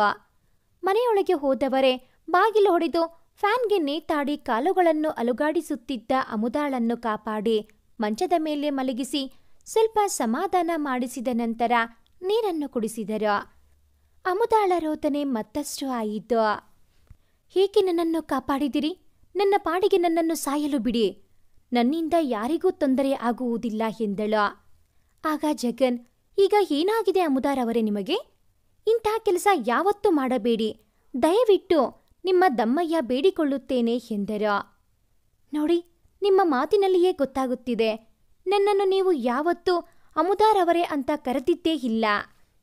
ಅಮುದ ಅಮ್ಮು ಎಂದು ಕರೆಯುತ್ತಿದ್ದೀರಿ. ಈಗ ಹೋಗಿ ಬನ್ನಿ ಎನ್ನುವ ಮರ್ಯಾದೆ ಬೇರೆ. ಇದು ಸಾಲದೆ ನೀವು ನನ್ನಿಂದ ಎಷ್ಟು ದೂರ ಹೋಗುತ್ತಿದ್ದೀರಾ ಎಂದು ಹೇಳಲು? ಆಗ ಜಗನ್, ಅದು ಅಲ್ಲ ಅಮುದ, ನನ್ನ ಮಾತು ಕೇಳಿ. ಹೀಗೆಲ್ಲ ತಲೆ ಕೆಡಿಸಿಕೊಳ್ಳಬೇಡಿ. ಎಲ್ಲದಕ್ಕೂ ಒಂದು ಕಾರಣ ಇದೆ ಅಂತ ಹೇಳುವಷ್ಟರಲ್ಲಿ ಅವರನ್ನು ಕುಶಾಲ್ ತಡೆದು ಮಧ್ಯದಲ್ಲಿ ತನ್ನ ಮಾತು ಮುಂದುವರಿಸುತ್ತಾ ಮೊದಲು ಊಟ ಮಾಡಿಸಿ ಎಂದರು. ಸ್ವಲ್ಪ ಸಮಾಧಾನ ಮಾಡಿಕೊಂಡ ಅಮುದ, ರೀ, ನಾವು ಪ್ರೀತಿ ಮಾಡಿ ಮದುವೆ ಮಾಡಿಕೊಂಡವರು. ನಿಮಗೆ ನೆನಪು ಇದೆಯಾ? ಗ್ರೇಟ್ ಬಿಸ್ನೆಸ್ ಮ್ಯಾನ್ ಸುರೇಂದ್ರ ವರ್ಮರವರ ದೊಡ್ಡ ಮಗನಾದ ನೀವು ಮಧ್ಯಮ ವರ್ಗದವಳಾದ ನನ್ನನ್ನು, ನಿಮ್ಮ ಆಫೀಸ್ ಕೆಲಸಕ್ಕೆ ಇಂಟ್ರೋಗೆ ಬಂದ ನನ್ನನ್ನು ನೋಡಿ ಇಷ್ಟಪಟ್ಟು ಪ್ರೀತಿ ಮಾಡಿ ದೊಡ್ಡವರ ವಿರೋಧದ ನಡುವೆ ನನ್ನನ್ನು ಮದುವೆಯಾಗಿ ನಾವು ಸಂತೋಷದಿಂದ ಬದುಕುತ್ತಿದ್ದೆವು. 1 ವರ್ಷದ ಹಿಂದೆ ಆಕ್ಸಿಡೆಂಟ್ ಆದ ಮೇಲೆ ನಿಮ್ಮ ಮನಸ್ಸು ಏಕೆ ಬದಲಾಯಿತು? ಇಷ್ಟು ದಿನ ಬಿಡು. ಆಕ್ಸಿಡೆಂಟ್ನಿಂದ ಚೇತರಿಸಿಕೊಳ್ಳುತ್ತಿರುವ ನನಗೆ ರೆಸ್ಟ್ ಕೊಟ್ಟಿದ್ದಾರೆ ಎಂದುಕೊಂಡಿದ್ದೆ. ಆದರೆ ನಿಮ್ಮನ್ನು ಇನ್ನೊಂದು ಮದುವೆ ಆಗುವಂತೆ ಮಾಡುತ್ತದೆ ಎಂದು ಕನಸು ಮನಸ್ಸಿನಲ್ಲಿಯೂ ಊಹಿಸಿರಲಿಲ್ಲ. ಏನಾಯ್ತು ನಿಮಗೆ? ನಮ್ಮ ಪ್ರೀತಿಗೆ ಇಷ್ಟೇನಾ ಬೆಲೆ? ನಾನು ಬೇಡವಾದನೆ ನಿಮಗೆ ಎಂದು ಅಳುತ್ತಾ ತನ್ನ ಗಂಡ ಜಗನ್ನಿಗೆ ಹಳೆಯ ನೆನಪುಗಳನ್ನು ಮೆಲುಕು ಹಾಕುತ್ತಾ ಹೇಳಿದಾಗ, ಜಗನ್, ಇದಕ್ಕೆಲ್ಲ ಕಾಲವೇ ಉತ್ತರ ಕೊಡುತ್ತದೆ ಎಂದು ಅಮುದಾಳ ಹತ್ತಿರ ಸಮಾಧಾನ ಮಾಡುತ್ತಿರುವಾಗಲೇ ಜಗನ್ನ ಫೋನ್ ರಿಂಗ್ ಆಯಿತು. ತಕ್ಷಣ ಫೋನ್ ರಿಸೀವ್ ಮಾಡಲೋ ಬೇಡವೋ ಎನ್ನುವ ಹಾಗೆ ನೋಡುತ್ತಾ ಫೋನ್ ರಿಸೀವ್ ಮಾಡಿದ. ಆ ಕಡೆಯಿಂದ ಶೈಲಜಾ ಹಲೋ ಎಂದಳು. ಎದ್ದು ನಿಂತ ಜಗನ್ ಏನೋ ಸಂತಸದಿಂದ ಅವಳ ಮಾತುಗಳನ್ನು ಕೇಳುತ್ತಾ ಹೊರಗೆ ಹೋಗಿ ಕುಶಾಲ್ನ ಕಡೆಗೆ ಏನೋ ಸನ್ನೆಯನ್ನು ಮಾಡುತ್ತಾ ಸರಸಮ್ಮನಿಗೆ ಅಮುದಾಳನ್ನು ಜಾಗರೂಕತೆಯಿಂದ ನೋಡಿಕೊಳ್ಳಲು ಹೇಳಿ ಹೊರಗೆ ಅರ್ಜೆಂಟ್ ಕೆಲಸ ಇದೆ, ಹೋಗಬೇಕು ಎಂದು ಆತುರಾತುರವಾಗಿ ಹೊರಟು ಹೋದರು. ಅಮುದಾಳ ಈ ವರ್ತನೆಯನ್ನು ಖಂಡಿಸಿದ್ದ ಅವಳ ಅಮ್ಮ ಸರಸಮ್ಮ ಅವಳಿಗೆ ಬೈದು ಬುದ್ಧಿ ಮಾತುಗಳನ್ನು ಹೇಳುತ್ತಿದ್ದಳು. ಸಮಾಧಾನದಿಂದ ಆ ದಿನ ನಿದ್ದೆ ಕಳೆದ ಅಮುದ ಬೆಳಗ್ಗೆ ಎದ್ದು ತನ್ನ ಗಂಡನಿಗೆ ಫೋನ್ ಮಾಡುತ್ತಾಳೆ. ಎಲ್ಲಿದ್ದಾರೋ ಏನೋ ಎಂದು. ಕಾಲ್ ಮಾಡಿದಾಗ ಫೋನ್ ಸ್ವಿಚ್ ಆಫ್ ಬರುತ್ತದೆ. ಅಮುದಾಳಿಗೆ ಮತ್ತೆ ಆತಂಕ ಶುರುವಾಯಿತು. ಆ ದಿನ ರಾತ್ರಿ ಹೋದ ಜಗನ್ ಮರಳಿ ಮನೆಗೆ 1 ವಾರವಾದರೂ ಬರಲೇ ಇಲ್ಲ. ಅಮುದ ಎಲ್ಲ ಕಡೆ ವಿಚಾರಿಸಿದಳು. ಎಲ್ಲೂ ಅವರ ಪತ್ತೇನೇ ಕಾಣದಾಯಿತು. ಜೊತೆಗೆ ಅವರ ಸುಳಿವು ಕೊಡುವವರೇ ಇಲ್ಲ ಎಂದು ತಿಳಿದಾಗ ಕುಸಿದು ಬಿದ್ದಳು. ತನ್ನ ಮಾತುಗಳಿಂದ ಬೇಸೆತ್ತು ಅವರು ಎಲ್ಲಿಗಾದರೂ ಹೊರಟು ಹೋದರಾ? ಇಲ್ಲ, ಇನ್ನೇನಾದರೂ? ಅಯ್ಯೋ, ಅಂತಹುದು ಏನೂ ಆಗುವುದು ಬೇಡ ದೇವರೇ, ಅವರನ್ನು ಕಾಪಾಡಿ ಎಂದು ದೇವರ ಮೊರೆ ಹೋದಳು. ಒಂದು ದಿನ ಪಕ್ಕದ ಮನೆಯ ಕುಶಾಲ್ ಶೈಲಜಾಳ ಜೊತೆಗೆ ಏನೋ ಜಗನ್ರ ಬಗ್ಗೆ ಮಾತನಾಡುತ್ತಿದ್ದನ್ನು ಕೇಳಿಸಿಕೊಂಡ ಅಮುದ ಅಮ್ಮ ಸರಸಮ್ಮ ಮಲಗಿದ್ದನ್ನು ನೋಡಿ ಮೆಲ್ಲಗೆ ಆಟೋ ಹತ್ತಿ ಕುಶಾಲ್ನ ಕಾರನ್ನು ಅನುಮಾನದಿಂದ ಹಿಂಬಾಲಿಸಿದಳು. ಕುಶಾಲ್ನು ಹೋದವನೇ ಒಂದು ಮನೆಯ ಮುಂದೆ ನಿಲ್ಲುತ್ತಾನೆ. ಅಮುದ ಆಟೋ ಇಳಿದು ಸ್ವಲ್ಪ ಮರೆಯಲ್ಲೇ ನಿಂತು ಕುಶಾಲ್ನನ್ನು ಗಮನಿಸುತ್ತಿರುತ್ತಾಳೆ. ಸುಂದರವಾದ ಮನೆ. ಮನೆಯ ಮುಂದೆ ಗಿಡಗಳು ತುಂಬ ಚೆನ್ನಾಗಿ ಇರುತ್ತದೆ. ಅಲ್ಲೇ ಒಂದು ಗಿಡದ ಹಿಂದೆ ಅವಿತು ನೋಡುತ್ತಿರುತ್ತಾಳೆ. ಆದರೆ ಇದು ಯಾರ ಗಮನಕ್ಕೂ ಬರುವುದಿಲ್ಲ. ಆ ಮನೆಯಿಂದ ಹೊರಗೆ ಶೈಲಜಾ ಬರುತ್ತಾಳೆ. ತದನಂತರ ಕುಶಾಲ್ ಮತ್ತು ಶೈಲಜಾ ಕುಶಾಲ್ನ ಕಾರನ್ನು ಹತ್ತಿ ಎಲ್ಲಿಗೋ ಹೊರಟು ಹೋಗುತ್ತಾರೆ. ಅನಂತರ ಅಮುದ ಆ ಮನೆಯ ಒಳಗೆ ನಿಧಾನಕ್ಕೆ ಸದ್ದು ಇಲ್ಲದೆ ಹೋಗುತ್ತಾಳೆ. ಮನೆಯಲ್ಲಿ ಯಾರೂ ಕಾಣಿಸಲಿಲ್ಲ. ಎಲ್ಲ ರೂಮ್ ಮತ್ತು ಗೋಡೆಗಳನ್ನು ಗಮನಿಸುತ್ತಾ ಒಂದು ಕೋಣೆಯ ಒಳಗೆ ಹೋಗಿ ನೋಡುತ್ತಾಳೆ. ಅಲ್ಲಿ 2 ಹೆಣ್ಣು ಮಕ್ಕಳು ಮಲಗಿರುತ್ತಾರೆ. ಅವರು ಯಾರು ನೀವು ಎಂದು ಎದ್ದು ನಿಂತು ಪ್ರಶ್ನಿಸುತ್ತಾರೆ. ನಾನು ಶೈಲಜಾಳ ಸ್ನೇಹಿತೆ ಅಮುದಾ ಅಂತ ಎಂದು ಹೇಳಿದಳು. ನೀವು ಎಂದು ಪ್ರಶ್ನಿಸಿದಾಗ ನಾವು ಶೈಲಜಾಳ ತಂಗಿಯರು ಎಂದು ಪರಿಚಯ ಮಾಡಿಕೊಂಡರು. ಹೀಗೆ ಮಾತನಾಡುತ್ತಾ ಆ ಕೋಣೆಯ ಗೋಡೆಗೆ ನೇತಾಕಿದ್ದ ಫೋಟೋಗಳನ್ನು ನೋಡಿ ಶಾಕ್ ಆಗಿ ತಲೆ ತಿರುಗಿ ಬೀಳುತ್ತಾಳೆ. ಆನಂತರ ಸುಧಾರಿಸಿಕೊಂಡಳು. ಅವು ಜಗನ್ ಮತ್ತು ಶೈಲಜಾಳ ಕಾಲೇಜಿನ ಗ್ರಾಜ್ಯುಯೇಷನ್ ಫೋಟೋಗಳು. ಅವುಗಳನ್ನು ತೋರಿಸಿ ಇವರ್ಯಾರು ಎಂದು ಕೇಳಿದಾಗ ಆ ಹುಡುಗಿಯರು ನಮ್ಮ ಅಕ್ಕನನ್ನು ಮದುವೆ ಆಗುವವರು. ನಮ್ಮ ಭಾವ ಎಂದರೆ ಇವರಿಗೆ ಈಗಾಗಲೇ ಮದುವೆಯಾಗಿ ಒಂದು ಮಗು ಕೂಡ ಇದೆ. ಇವರೇಗೆ ನಿಮ್ಮ ಅಕ್ಕನನ್ನು ಮದುವೆ ಆಗಲು ಸಾಧ್ಯ ಎಂದು ಅಮುದಾ ಕೇಳಿದಳು. ಆಗ ಹುಡುಗಿಯರು, ಹೋ ನೀವು ಕೂಡ ನಂಬಿಬಿಟ್ಟಿರಾ, ಹಾ ಅಂತ ನಗುತ್ತಾ ಅವರಿಗೆ ಮದುವೆನೇ ಆಗಿಲ್ಲ, ಇನ್ನೂ ಅದು ಬರೀ ನಾಟಕ. ಇದನ್ನು ಕೇಳಿದ ಕೂಡಲೇ ಅಮುದಾಳ ಮನಸ್ಸು ಆಘಾತಗೊಂಡು ಆ ಎಂದು ಮತ್ತೊಮ್ಮೆ ತಲೆಯನ್ನು ಗಟ್ಟಿಯಾಗಿ ಹಿಡಿದು ಒತ್ತಿಕೊಂಡಳು. ಇನ್ನೇನು ಕೆಳಗೆ ತಲೆ ತಿರುಗಿ ಬೀಳಬೇಕು. ಅಷ್ಟರಲ್ಲಿ ಶೈಲಜಾ ಬಂದು ಬೀಳದ ಹಾಗೆ ಹಿಡಿದುಕೊಂಡಳು ಮತ್ತು ಕುರ್ಚಿಯಲ್ಲಿ ಕೂರಿಸಿ, ನೀವು ಇಲ್ಲಿಗೆ ಯಾವಾಗ ಬಂದ್ರಿ ಎಂದು ಕೇಳಿದಳು. ಸುಧಾರಿಸಿಕೊಂಡು ಅಮುದಾಳ ಬಾಯಿ ಒಣಗಿ ಹೋಗಿತ್ತು. ನೀರನ್ನು ಕೇಳಿದ್ದ ಕೂಡಲೇ ಶೈಲಜಾಳ ತಂಗಿಯರು ತಂದುಕೊಟ್ಟರು. ನೀರು ಕುಡಿದ ನಂತರ ಸುಧಾರಿಸಿಕೊಂಡು ಎದ್ದು ನಿಂತು ಅಮುದಾ, ನನ್ನಿಂದ ಏನು ಮುಚ್ಚಿಡುತ್ತಿದ್ದೀರಿ? ದಯವಿಟ್ಟು ಹೇಳಿ. ನನಗೆ ಏನೇನೋ ಆಗುತ್ತಿದೆ. ಆಫೀಸ್ಗೆ ಫೋನ್ ಮಾಡಿದಾಗ ಜಗನ್ ರವರು ತನ್ನ ಎಲ್ಲ ಜವಾಬ್ದಾರಿಗಳನ್ನು ಕುಶಾಲ್ ರವರಿಗೆ ಕೊಟ್ಟು ಸುಮ್ಮನೆ ನಾಮಕಾವಸ್ಥೆಗೆ ಮಾತ್ರ ಆಗಾಗ ಆಫೀಸ್ಗೆ ಹೋಗುತ್ತಾರೆ ಅಂತೆ. ಈ ಗೋಡೆಯ ಮೇಲೆ ನೋಡಿದರೆ ನನಗೆ ಬೇರೆ ಏನನ್ನೂ ಹೇಳುತ್ತಿದೆ. ನನ್ನ ಗಂಡ ಬಿಸ್ನೆಸ್ ಮ್ಯಾನ್, ಇಲ್ಲಿ ನೋಡಿದರೆ ಡಾಕ್ಟರ್ ಅಂತ ಇದೆ. ಇದು ಏನು ನನಗೆ ಅರ್ಥವಾಗುತ್ತಿಲ್ಲ. ನನ್ನ ಗಂಡ ಯಾವಾಗ ಡಾಕ್ಟರ್ ಆದರೂ? ಇಲ್ಲಿ ಏನು ನಡೆಯುತ್ತಿದೆ ಹೇಳಿ ದಯವಿಟ್ಟು ಎಂದು ಪರಿಪರಿಯಾಗಿ ಬೇಡಿಕೊಂಡಳು ಅಮುದಾ. ಆದರೂ ಮಾತು ಬದಲಿಸುವ ಪ್ರಯತ್ನ ಮಾಡಿದಳು ಶೈಲಜಾ. ಆಗ ಅಮುದಾ, ಹೇಳು ಶೈಲಜಾ, ಇಲ್ಲ ಅಂದರೆ ನಾನು ಹುಚ್ಚಿಯಾಗಿ ಬಿಡುತ್ತೇನೆ. ನಾನು ಈಗಾಗಲೇ ತುಂಬ ಸೊರಗಿ ಹೋಗಿದ್ದೇನೆ. ನನ್ನ ಜೀವನದಲ್ಲಿ ಆಗಬಾರದ್ದು ಎಲ್ಲ ಆಗುತ್ತಿದೆ. ದಯವಿಟ್ಟು ಹೇಳಿ, ಇಲ್ಲ ಅಂದರೆ ಇಂತಹ ವಿಷಯಗಳನ್ನು ತಿಳಿದ ಮೇಲೂ ನಾನು ಹೇಗೆ ಬದುಕಲಿ? ನನ್ನ ಗಂಡ ನನ್ನ ಜೊತೆಗೆ ನಾಟಕ ಆಡುವ ಪರಿಸ್ಥಿತಿ ಯಾಕೆ? ಆದರೂ ಅವರ ಹೆಸರು ಜಗನ್, ಇಲ್ಲಿ ನೋಡಿದರೆ ಡಾಕ್ಟರ್ ಮಯಾಂಕ್ ಅಂತ ಇದೆ. ಇದರ ಅರ್ಥ ಏನು ಹೇಳಿ ಪ್ಲೀಸ್ ಎಂದು ಅಂಗಲಾಚಿ ಬೇಡಿಕೊಂಡಳು ಅಮುದಾ. ಇದನ್ನು ನೋಡಿದ ಶೈಲಜಾಳ ಮನಸ್ಸು ಕರಗಿ ನಡೆದ ಘಟನೆಗಳನ್ನು ಮೆಲುಕು ಹಾಕುತ್ತಾ, ಅಮುದಾ, ಆಕ್ಸಿಡೆಂಟ್ಗೆ ಮೊದಲು ಏನಾಯಿತು ಅಂತ ನಿನಗೆ ಗೊತ್ತಿದೆ ತಾನೇ? ಅಮುದಾ, ಹೌದು. ನಮ್ಮ ಯಜಮಾನರು ಕಾರ್ ಕೈಕೊಟ್ಟು ಹೋಲೋ ಬಸ್ ಹತ್ತಿ ಮನೆಗೆ ಬರುತ್ತಿದ್ದೇನೆ ಎಂದು ಫೋನ್ ಬಂತು. ನಂತರ ಡಬ್ ಅಂತ ಶಬ್ದ ಬಂತು. ನಮ್ಮ ಯಜಮಾನರ ಫೋನ್ ಸ್ವಿಚ್ ಆಫ್ ಆಯಿತು. ನಾನು ಟಿವಿಯಲ್ಲಿ ಬಂದ ಬ್ರೇಕಿಂಗ್ ನ್ಯೂಸ್ ಕೇಳಿ ಭಯ ಮತ್ತು ಆತಂಕದಿಂದ ಮಗುವನ್ನು ರಂಗಮ್ಮನ ಬಳಿ ಬಿಟ್ಟು ಹೊರಗೆ ಹೋದೆ ಅಷ್ಟೇ. ಆಮೇಲೆ ನನಗೆ ಏನಾಯಿತು ಎಂಬುವುದು ಗೊತ್ತಾಗಲಿಲ್ಲ. ಎಚ್ಚರ ಬಂದಾಗ ಆಸ್ಪತ್ರೆಯ ಬೆಡ್ ಮೇಲೆ ಇದ್ದೆ, ಅಷ್ಟೇ ನನಗೆ ಗೊತ್ತು. ನಂತರ ನಡೆದ ಘಟನೆಯನ್ನು ಶೈಲಜಾ ಅಮುದಾಳಿಗೆ ಹೇಳುತ್ತಾ ನೆನಪಿಸಿಕೊಡುತ್ತಾ, ಅಮುದಾ ಟಿವಿಯಲ್ಲಿ ಬಂದ ಬ್ರೇಕಿಂಗ್ ನ್ಯೂಸ್ ನೋಡಿ ತನ್ನ ಗಂಡನಿಗೆ ಏನೋ ಆಗಿದೆ ಎಂದು ಹೆದರಿಕೊಂಡು ಮಗುವನ್ನು ಮನೆಯ ಕೆಲಸದ ರಂಗಮ್ಮನವರ ಬಳಿ ಬಿಟ್ಟು ಇಂದಿರಾನಗರದ ಮನೆಯಿಂದ ಹೊರಟು HAL ಜಂಕ್ಷನ್ ಬಳಿ ನಡೆದಿದ್ದ ಹೋಲೋ ಬಸ್ ಆಕ್ಸಿಡೆಂಟನ್ನು ನೋಡಿ ಗಾಬರಿಗೊಂಡು ತಲೆ ಸುತ್ತು ಬಂತು. ಕಾರಣ ಅಲ್ಲಿ ನಡೆದಿದ್ದ ಭಯಾನಕ ಅಪಘಾತದಲ್ಲಿ ಮೃತಪಟ್ಟ ಜನರು ಅವರ ಸಂಬಂಧಿಕರ ಕಿರುಚಾಟ ಚೀರಾಟವನ್ನು ಕೇಳಿದ ಅಮುದಾಳಿಗೆ ಎದೆ ಹೊಡೆದು ಹೋದಂತಾಯಿತು. ತಲೆ ಹೂಡದೆ ಜೊತೆಗೆ ತನ್ನ ಗಂಡನ ಬಗ್ಗೆ ಹುಡುಕಲು ಕಾತರದಿಂದ ರೋಡ್ ಕ್ರಾಸ್ ಮಾಡಲು ಹೋದಳು. ಅತಿ ವೇಗವಾಗಿ ಬರುತ್ತಿದ್ದ ಕಾರು ಅಮುದಾಳಿಗೆ ಡಿಕ್ಕಿ ಹೊಡೆದು ಅವಳು ಅಲ್ಲೇ ಪ್ರಜ್ಞೆ ತಪ್ಪಿ ಬಿದ್ದಿದ್ದಳು. ಆ ಕಾರಿನಲ್ಲಿ ಇದ್ದವರೇ ಡಾಕ್ಟರ್ ಶೈಲಜಾ ಮತ್ತು ಡಾಕ್ಟರ್ ಮಯಾಂಕ್. ಇವರು ಗಾಬರಿಗೊಂಡು ತಮ್ಮ ಕಾರಿನಲ್ಲಿಯೇ ತಮ್ಮ ಆಸ್ಪತ್ರೆಗೆ ತೆಗೆದುಕೊಂಡು ಹೋಗಿ ಅಮುದಾಳಿಗೆ ಚಿಕಿತ್ಸೆ ಮಾಡಿದರು. ಅಷ್ಟೊತ್ತಿಗೆ ಆಗಲೇ ಅಮುದಾ ಪೂರ್ತಿ ಕೋಮಾ ಸ್ಥಿತಿಗೆ ತಲುಪಿದ್ದಳು. ಅಮುದಾಳ ಪರ್ಸ್ನಲ್ಲಿ ಇದ್ದ ನಂಬರ್ಗೆ ಫೋನ್ ಮಾಡಿ ವಿಷಯ ತಿಳಿಸಿದ್ದರು. ಜೊತೆಗೆ ಪೊಲೀಸ್ ಕಂಪ್ಲೇಂಟ್ ಸಹ ಕೊಟ್ಟಿದ್ದರಿಂದ ಅಮುದಾಳ ಸಂಬಂಧಿಕರು ಬಂದಿದ್ದರು. ಡಾಕ್ಟರ್ ಶೈಲಜಾ ಮತ್ತು ಡಾಕ್ಟರ್ ಮಯಾಂಕ್ ತಾವೇ ಸ್ವತಃ ಅಮುದಾಳ ಬಗ್ಗೆ ಹೆಚ್ಚು ಕಾಳಜಿಯನ್ನು ವಹಿಸಿ ಚಿಕಿತ್ಸೆ ಕೊಡುತ್ತಿದ್ದರು. ಸ್ವಲ್ಪ ಸ್ವಲ್ಪವೇ ಸುಧಾರಿಸಿಕೊಳ್ಳುತ್ತಾ ಅಮುದ ಅತಿ ಬೇಗನೆ ಚಿಕಿತ್ಸೆಗೆ ಸ್ಪಂದಿಸಿದಳು. ಆದ್ದರಿಂದ ಒಂದೇ ತಿಂಗಳಲ್ಲಿ ಅಮುದಾಳಿಗೆ ಪ್ರಜ್ಞೆ ಬಂತು.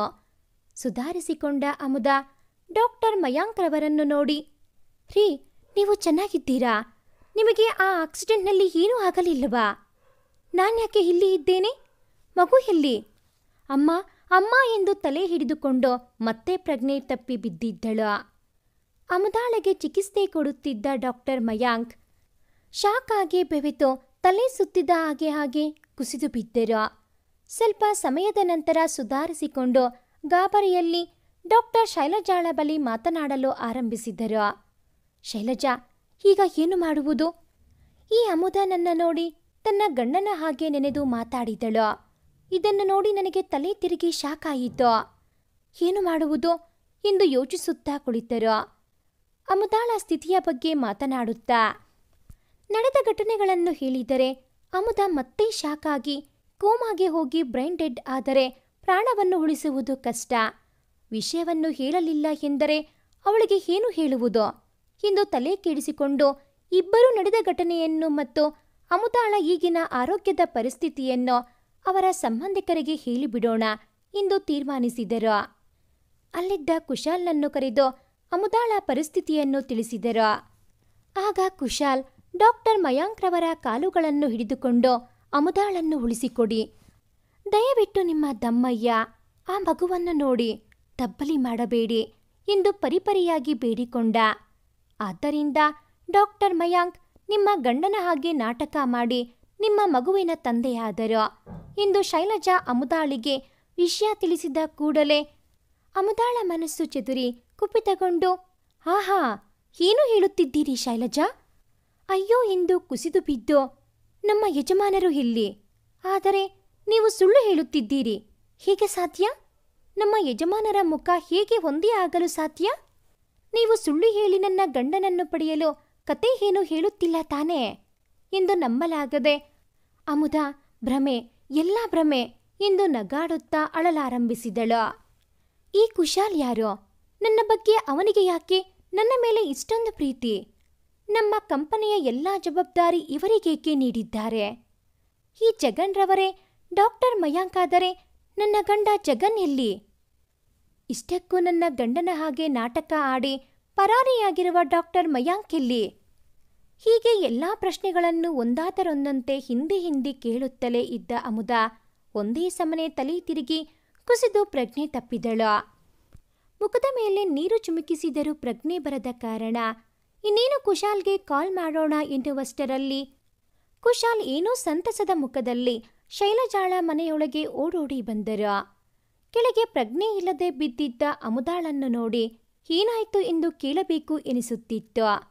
ಆದರೆ ಅಮುದಾಳ ಆರೋಗ್ಯದ ಬಗ್ಗೆ ಮೊದಲೇ ಗೊತ್ತಿದ್ದ ಕುಶಾಲ್ ಅಮುದಾಳನ್ನು ತನ್ನ ಕಾರಿನಲ್ಲಿ ಆಸ್ಪತ್ರೆಗೆ ಕರೆದೊಯ್ಯುವ ದಾರಿಯಲ್ಲಿ ಡಾಕ್ಟರ್ ಶೈಲಜಾ ಮೇಡಮ್ ರವರನ್ನು ಏನು ನಡೆಯಿತು ಎಂದು ಕೇಳಿ ನಡೆದ ಸಂಗತಿಯನ್ನು ವಿಷಯವನ್ನು ತಿಳಿದುಕೊಂಡರು.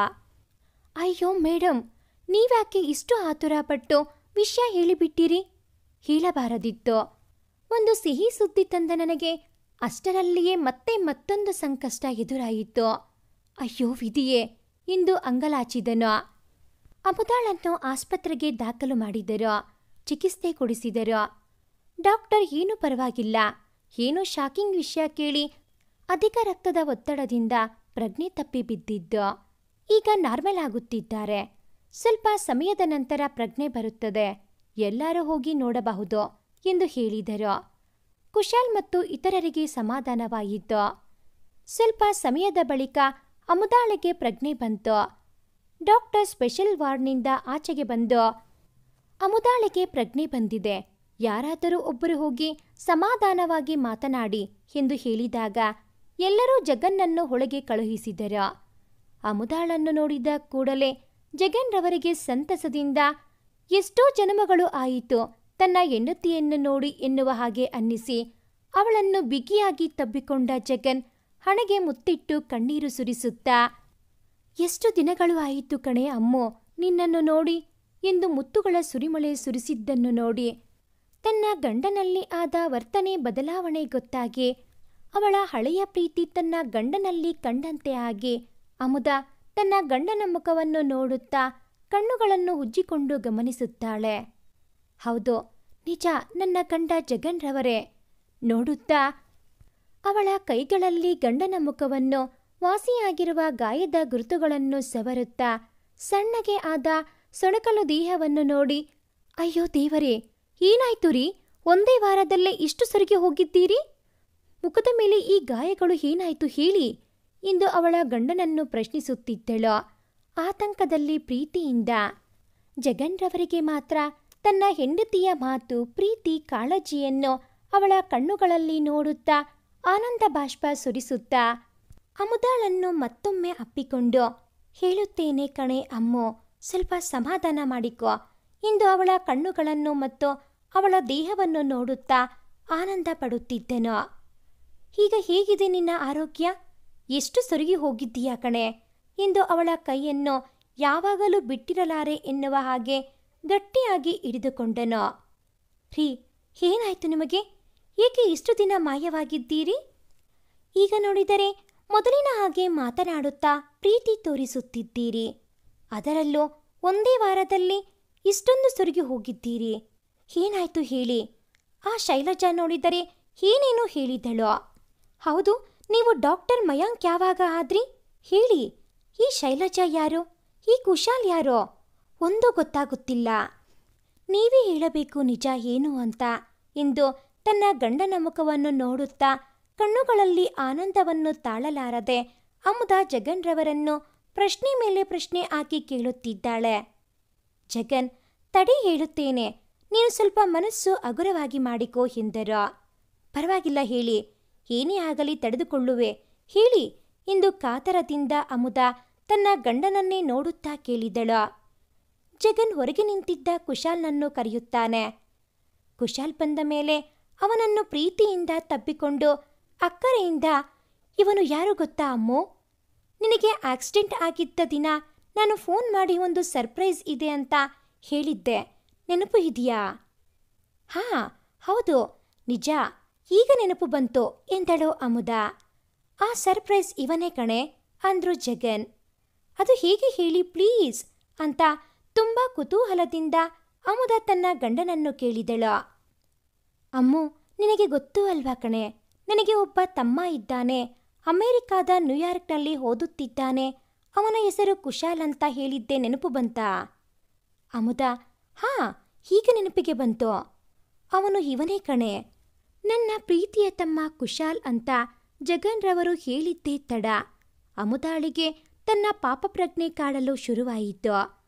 ಜೊತೆಗೆ ಒಂದು ಅನುಮಾನವೂ ಶುರುವಾಯಿತು. ರೀ, ನಿಮ್ಮ ತಮ್ಮ ಕುಶಾಲ್ ಆದರೆ ನಮ್ಮ ಮನೆಯಲ್ಲೇ ಇರಬಹುದಾಗಿತ್ತು ಅಲ್ವಾ? ಯಾಕೆ ಪಕ್ಕದ ಮನೆಯಲ್ಲಿ ಇದ್ದಿದ್ದು? ನಿಮ್ಮನ್ನು ಬೇರೆ ಯಾರೋ ಅನ್ನುವ ಹಾಗೆ ಮಾತನಾಡುತ್ತಿದ್ದರು. ಇದೆಲ್ಲ ಯಾಕೆ? ಇವರೆಲ್ಲ ಸೇರಿಕೊಂಡು ನಿಮಗೆ ಮತ್ತು ಶೈಲಜಾಳಿಗೆ ಮದುವೆ ಮಾಡಲು ಪ್ರಯತ್ನಿಸುತ್ತಿದ್ದರು. ನೀವು ಕೂಡ ಅವರ ಪರವಾಗಿಯೇ ಇದ್ದೀರಿ. ಇದೆಲ್ಲ ಯಾಕೆ? ಇನ್ನೂ ಪ್ರಶ್ನೆಗಳ ಸುರಿಮಳೆ ಸುರಿಸಿದ್ದ ಅಮುದಾಳನ್ನು ನೋಡಿ ಜಗನ್, ತಡಿ ಅಲ್ಲಿಗೆ ಬಂದೆ. ಅಷ್ಟೊಂದು ಅವಸರ ಆದರೆ ಹೇಗೆ ನಿನಗೆ ಎಂದು ಸಮಾಧಾನ ಮಾಡಿಸಿದರು.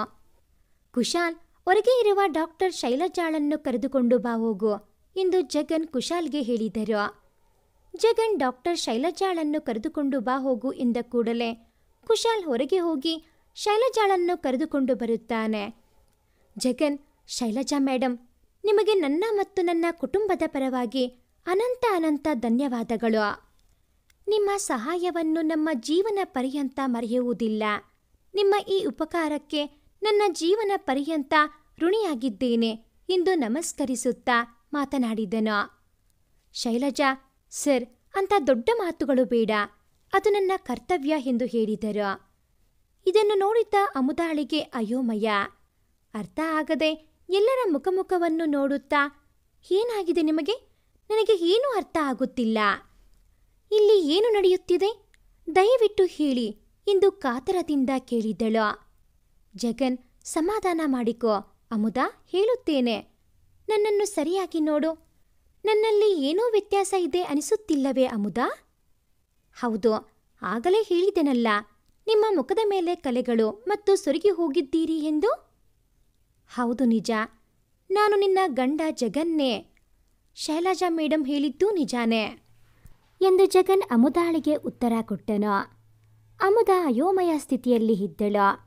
ಆಗ ಜಗನ್ಹೇ, ಅಮ್ಮೋ ಮನಸ್ಸು ಕಲ್ಲಾಗಿಸಿ ಕೇಳಿಸಿಕೋ ಎಂದನು. ಆಗ ಅಮುದ, ಆಯ್ತು ಹೇಳಿ, ಏನೇ ಆಗಲಿ ತಡೆದುಕೊಳ್ಳುವೆ ಹೇಳಿ ಎಂದಳು. ಅಮುದ, ನಿನಗೆ ಆಕ್ಸಿಡೆಂಟ್ ಆಗಿದ್ದ ದಿನ ನನಗೂ ಆಕ್ಸಿಡೆಂಟ್ ಆಗಿತ್ತು ಕಣೆ. ನನ್ನನ್ನು ಆಸ್ಪತ್ರೆಗೆ ಸೇರಿಸಿ ಚಿಕಿತ್ಸೆ ಕೊಡುತ್ತಿದ್ದ ಡಾಕ್ಟರ್ ಮಯಾಂಕ್ ಮತ್ತು ಶೈಲಜಾ ಇಬ್ಬರೂ ನಮ್ಮ ಮನೆಯ ದೇವರುಗಳು ಕಣೆ. ಈ ಮಾತು ನಿಜ ಎಂದು ಹೇಳಿದ್ದ ಕೂಡಲೇ ಅಮುದಾಳಿಗೆ ಶೈಲಜಾ ಹೇಳಿದ್ದ ಮಾತುಗಳು ನೆನಪಿಗೆ ಬಂತು. ಏನಾಯ್ತು ಪೂರ್ತಿ ಹೇಳಿ ಎಂದು ಎಲ್ಲರಲ್ಲಿ ಮನವಿ ಮಾಡಿಕೊಂಡಳು. ಆಗ ಕುಶಾಲ್, ಇನ್ನುಳಿದ ಎಲ್ಲ ಘಟನೆಗಳನ್ನು ನಾನು ಹೇಳುತ್ತೇನೆ ಕೇಳಿ. ಆ ದಿನ ಅಣ್ಣ ನನಗೆ ಫೋನ್ ಮಾಡಿ ನಿಮಗೆ ಫೋನ್ ಮಾಡಿದರು. ಅದಾಗಲೇ ನಾನು ಬೆಂಗಳೂರಿಗೆ ಬಂದಾಗಿತ್ತು. ನಂತರ ಮತ್ತೊಮ್ಮೆ ಅಣ್ಣನಿಗೆ ಫೋನ್ ಮಾಡಿದೆ, ಆದರೆ ಸ್ವಿಚ್ ಆಫ್ ಬಂತು. ಟಿವಿಯಲ್ಲಿ ನ್ಯೂಸ್ ಕೇಳಿ ಆಕ್ಸಿಡೆಂಟ್ ಸ್ಥಳಕ್ಕೆ ಬಂದೆ. ಅಲ್ಲಿ ತುಂಬ ಘನಘೋರ ದೃಶ್ಯ ನೋಡಿದಾಗಲೇ ನನಗೆ ಭಯ ಶುರುವಾಯಿತು. ಅದಾಗಲೇ ಎಲ್ಲ ಜನರನ್ನು ಆಸ್ಪತ್ರೆಗೆ ದಾಖಲು ಮಾಡಲಾಗಿದೆ ಎಂದು ಹೇಳಿದರು. ನಂತರ ಮನೆಗೆ ಫೋನ್ ಮಾಡಿದರೆ ರಂಗಮ್ಮ ವಿಷಯವನ್ನು ತಿಳಿಸಿದಳು. ಆಸ್ಪತ್ರೆಗೆ ಹೋದ ನನಗೆ ಅಣ್ಣನ ಅವಸ್ಥೆಯನ್ನು ನೋಡಿ ಭಯಭೀತನಾದೆ. ಅಣ್ಣನ ಮುಖ ಮೈಯೆಲ್ಲ ಗಾಯಗಳು. ಪ್ರಜ್ಞೆ ಇಲ್ಲದೆ ಅಣ್ಣ ಅದಾಗಲೇ ಕೋಮಾಗೆ ಹೋಗಿದ್ದ. ಅಣ್ಣನನ್ನು ಈ ಆಸ್ಪತ್ರೆಗೆ ಸೇರಿಸಿದೆ. ಇದು ಸಿಟಿಯಲ್ಲಿಯೇ ತುಂಬ ಫೇಮಸ್ ಆಸ್ಪತ್ರೆ ಆಗಿರುವುದರಿಂದ ನಮ್ಮ ಅಣ್ಣನಿಗೆ ಇಲ್ಲಿ ಒಳ್ಳೆಯ ಚಿಕಿತ್ಸೆ ದೊರೆಯಿತು. ತದನಂತರ ನಿಮ್ಮ ಬಗ್ಗೆ ವಿಚಾರಣೆ ನಡೆಸಿದೆ. ನಿಮಗೂ ಆಕ್ಸಿಡೆಂಟ್ ಆಗಿರುವುದು ಗೊತ್ತಾಯಿತು. ನಿಮ್ಮಿಬ್ಬರ ಪರಿಸ್ಥಿತಿ ನೋಡಿ ನನಗೆ ಸುಧಾರಿಸಿಕೊಳ್ಳಲಾಗದೆ ಏನು ಮಾಡುವುದು ಎಂದು ದಿಕ್ಕು ತೋಚದೆ ಅಪ್ಪ ಅಮ್ಮನಿಗೆ ವಿಷಯ ತಿಳಿಸಿದೆ. ಅವರು ನನಗೆ ಸಹಾಯ ಮಾಡಿದರು. ಇಲ್ಲೇ ಇದೇ ಆಸ್ಪತ್ರೆಯಲ್ಲಿ ಚಿಕಿತ್ಸೆ ಪಡೆಯುತ್ತಿದ್ದ ನಿಮ್ಮನ್ನು ನೋಡಿ ನಿಮ್ಮ ಅಮ್ಮನವರಿಗೆ ಫೋನ್ ಮಾಡಿ ಕರೆಸಿಕೊಂಡು ನಿಮಗೆ ಉಪಕಾರವಾಗುವಂತೆ ಅವರು ನೋಡಿಕೊಂಡರು. ಅಣ್ಣನನ್ನು ಅಪ್ಪ ಅಮ್ಮ ನೋಡಿಕೊಳ್ಳುತ್ತಿದ್ದರು. ನಾನು ಏನೇನು ಬೇಕು ಎಲ್ಲವನ್ನೂ ಒದಗಿಸಿಕೊಡುತ್ತಿದ್ದೆ. ಜೊತೆಗೆ ಆಫೀಸ್ ಕೆಲಸ ಮಾಡುತ್ತಿದ್ದೆ. ಹೀಗೆ ಚಿಕಿತ್ಸೆ ಪಡೆಯುತ್ತಿದ್ದ ನಿಮಗೆ ಚಿಕಿತ್ಸೆ ಫಲಿಸಿ ಗುಣಮುಖರಾದಿರಿ. ಅತಿ ಹೆಚ್ಚು ಒತ್ತಡದ ವಿಷಯಗಳನ್ನು ನೋವುಗಳನ್ನು ಒಟ್ಟಿಗೆ ಭರಿಸುವ ಶಕ್ತಿ ಇಲ್ಲ. ಹಾಗೇನಾದರೂ ಆದರೆ ನಿಮ್ಮ ಪ್ರಾಣಕ್ಕೆ ಅಪಾಯವಿದೆ ಎಂದು ಡಾಕ್ಟರ್ ಹೇಳಿದರು. ಮತ್ತೆ ಸ್ವಲ್ಪ ಸ್ವಲ್ಪವೇ ನಿಮಗೆ ನೋವಿನ ಬಗ್ಗೆ ತಿಳಿಸಿ ಸ್ವಲ್ಪ ಸ್ವಲ್ಪವೇ ನಿಮ್ಮ ಹೃದಯವನ್ನು ಗಟ್ಟಿಗೊಳಿಸುವ ಪ್ರಯತ್ನ ಮಾಡಿದರೆ ಎಂತಹ ವಿಷಯವನ್ನು ತಡೆದುಕೊಳ್ಳಬಹುದು ಎಂದು ಡಾಕ್ಟರ್ ಹೇಳಿದರು. ನಿಮಗೆ ಬೇಗನೆ ಚಿಕಿತ್ಸೆ ಫಲಕಾರಿಯಾಗಿ ಗುಣಮುಖರಾದಿರಿ. ಆದರೆ ಡಾಕ್ಟರ್ ಮಯಾಂಕ್ ರವರ ಮುಖ ಎಲ್ಲ ಅಣ್ಣನ ಹಾಗೆ ಇದ್ದಿದ್ದನ್ನು ನಾನು ಕೂಡ ನೋಡಿ ಶಾಕ್ ಆಗಿದ್ದೆ. ನಿಮಗೆ ಪ್ರಜ್ಞೆ ಬಂದ ಕೂಡಲೇ ನೀವು ಅವರನ್ನೇ ಅಣ್ಣ ಎಂದುಕೊಂಡು ಸಂತೋಷಪಟ್ಟು ನಿಮ್ಮ ಆರೋಗ್ಯ ಸುಧಾರಣೆ ಆಗಿದ್ದನ್ನು ನೋಡಿ ನಾನು ಅವರ ಬಳಿ ನಿಮ್ಮ ಗಂಡನ ಹಾಗೆ ನಾಟಕ ಮಾಡಿ ನಮ್ಮ ಅಣ್ಣನ ಜೀವನ ಉಳಿಸುವಂತೆ ಬೇಡಿಕೊಂಡೆ. ಅದಕ್ಕೆ ಶೈಲಜಾ ಮೇಡಮ್ ಕೂಡ ಸಹಕರಿಸಿದರು. ಆದ್ದರಿಂದ ಈ ನಾಟಕ ಮಾಡಿದೆವು. ನಾನು ನಿಮ್ಮ ಜೊತೆಗೆ ಇದ್ದರೆ ನಿಮ್ಮ ನೋವನ್ನು ನೋಡಲು ಸಾಧ್ಯವಾಗದೆ ಪಕ್ಕದ ಮನೆಯಲ್ಲಿ ಇದ್ದುಕೊಂಡು ನಿಮ್ಮ ಆಗುಹೋಗುಗಳಲ್ಲಿ ಪಾತ್ರನಾಗುತ್ತಿದ್ದೆ. ಅಣ್ಣನಿಗೆ ಇತ್ತೀಚೆಗೆ 1 ತಿಂಗಳ ಹಿಂದೆ ಸ್ವಲ್ಪ ಪ್ರಜ್ಞೆ ಬಂತು. ಆದರೆ ಅವರು ಪೂರ್ತಿ ಗುಣಮುಖರಾಗಿದ್ದಿಲ್ಲ. ಅದಕ್ಕೆ ನಿಮ್ಮನ್ನು ದೃಢ ಮಾಡಲು ಯತ್ನಿಸಿದೆವು. ಈ ವಾರದ ಹಿಂದೆ ಅಣ್ಣನಿಗೆ ಪೂರ್ತಿ ಪ್ರಜ್ಞೆ ಬಂದು ನಿಮ್ಮನ್ನು ಮತ್ತು ಮಗುವನ್ನು ಕೇಳಿದರು. ನಿಧಾನವಾಗಿ ವಿಷಯವನ್ನು ತಿಳಿಸಿ ಅದಕ್ಕೆ ನಿಮ್ಮ ಮಗನನ್ನು ಆಗಾಗ ಅಣ್ಣನ ಬಳಿ ಕರೆದುಕೊಂಡು ಹೋಗುತ್ತಿದ್ದೆ. ವಾರದ ಹಿಂದೆ ನೀವು ಆತ್ಮಹತ್ಯೆ ಪ್ರಯತ್ನ ಮಾಡಿದ ದಿನ ಡಾಕ್ಟರ್ ಮಯಾಂಕ್ ರವರಿಗೆ ಒಂದು ಫೋನ್ ಬಂತು. ಅದು ಶೈಲಜಾ ಮೇಡಮ್ ಮಾಡಿದ್ದು ಅಲ್ವಾ? ಅವತ್ತೇ ಅಣ್ಣನಿಗೆ ಪೂರ್ತಿ ಪ್ರಜ್ಞೆ ಬಂದಿದ್ದು. ಅದಕ್ಕೆ ಅವರು ಮತ್ತು ಶೈಲಜಾ ಮೇಡಮ್ 1 ವಾರದಿಂದ ಹಗಲು ರಾತ್ರಿ ಎನ್ನದೆ ಅಣ್ಣನ ಸೇವೆಯನ್ನು ಮಾಡುತ್ತಾ ಈ ಮಟ್ಟಕ್ಕೆ ತಂದು ನಿಮ್ಮ ಮುಂದೆ ನಿಲ್ಲಿಸಿದ್ದಾರೆ. ಕುಶಾಲ್ ಅಮುದಾಳಿಗೆ ನಡೆದ ಘಟನೆಗಳನ್ನು ಒಂದೊಂದಾಗಿ ಬಿಡಿಸಿ ಹೇಳುತ್ತಾ ಅಮುದಾಳ ಎಲ್ಲ ಸಂಶಯಗಳಿಗೆ ತೆರೆ ಎಳೆದನು. ಆಗ ಅಮುದ, ಹಾಗಾದರೆ ಡಾಕ್ಟರ್ ಮಯಾಂಕ್ ಎಲ್ಲಿ ಎಂದು ಪ್ರಶ್ನಿಸಿದಾಗ ಅಲ್ಲೇ ಮರೆಯಲ್ಲಿ ನಿಂತು ಇವರ ಸಂಭಾಷಣೆಯನ್ನು ಕೇಳಿಸಿಕೊಂಡ ಡಾಕ್ಟರ್ ಮಯಾಂಕ್ ಅವರ ಎದುರಿಗೆ ಬಂದು ನಿಂತುಕೊಂಡ. ಜಗನ್ ಎಂದು ಇಷ್ಟು ದಿನ ತನ್ನ ಗಂಡನ ಹಾಗೆ ನಾಟಕ ಮಾಡಿದ ಡಾಕ್ಟರ್ ಮಯಾಂಕ್. ಅವಳಿಗೆ ನಂಬಲು ಸಾಧ್ಯವೇ ಇಲ್ಲ ಅನ್ನೋ ಹಾಗೆ ಇತ್ತು ಅವನ ಮುಖ. ಆಶ್ಚರ್ಯಗೊಂಡಳು. ಜಗನ್ ಮತ್ತು ಡಾಕ್ಟರ್ ಮಯಾಂಕ್ ಇಬ್ಬರು ಒಂದೇ ನಾಣ್ಯದ ಎರಡು ಮುಖಗಳು ಇದ್ದಂತೆ ಇದ್ದರು. ಅವಳಿ ಜವಳಿ ಮಕ್ಕಳ ಹಾಗೆ.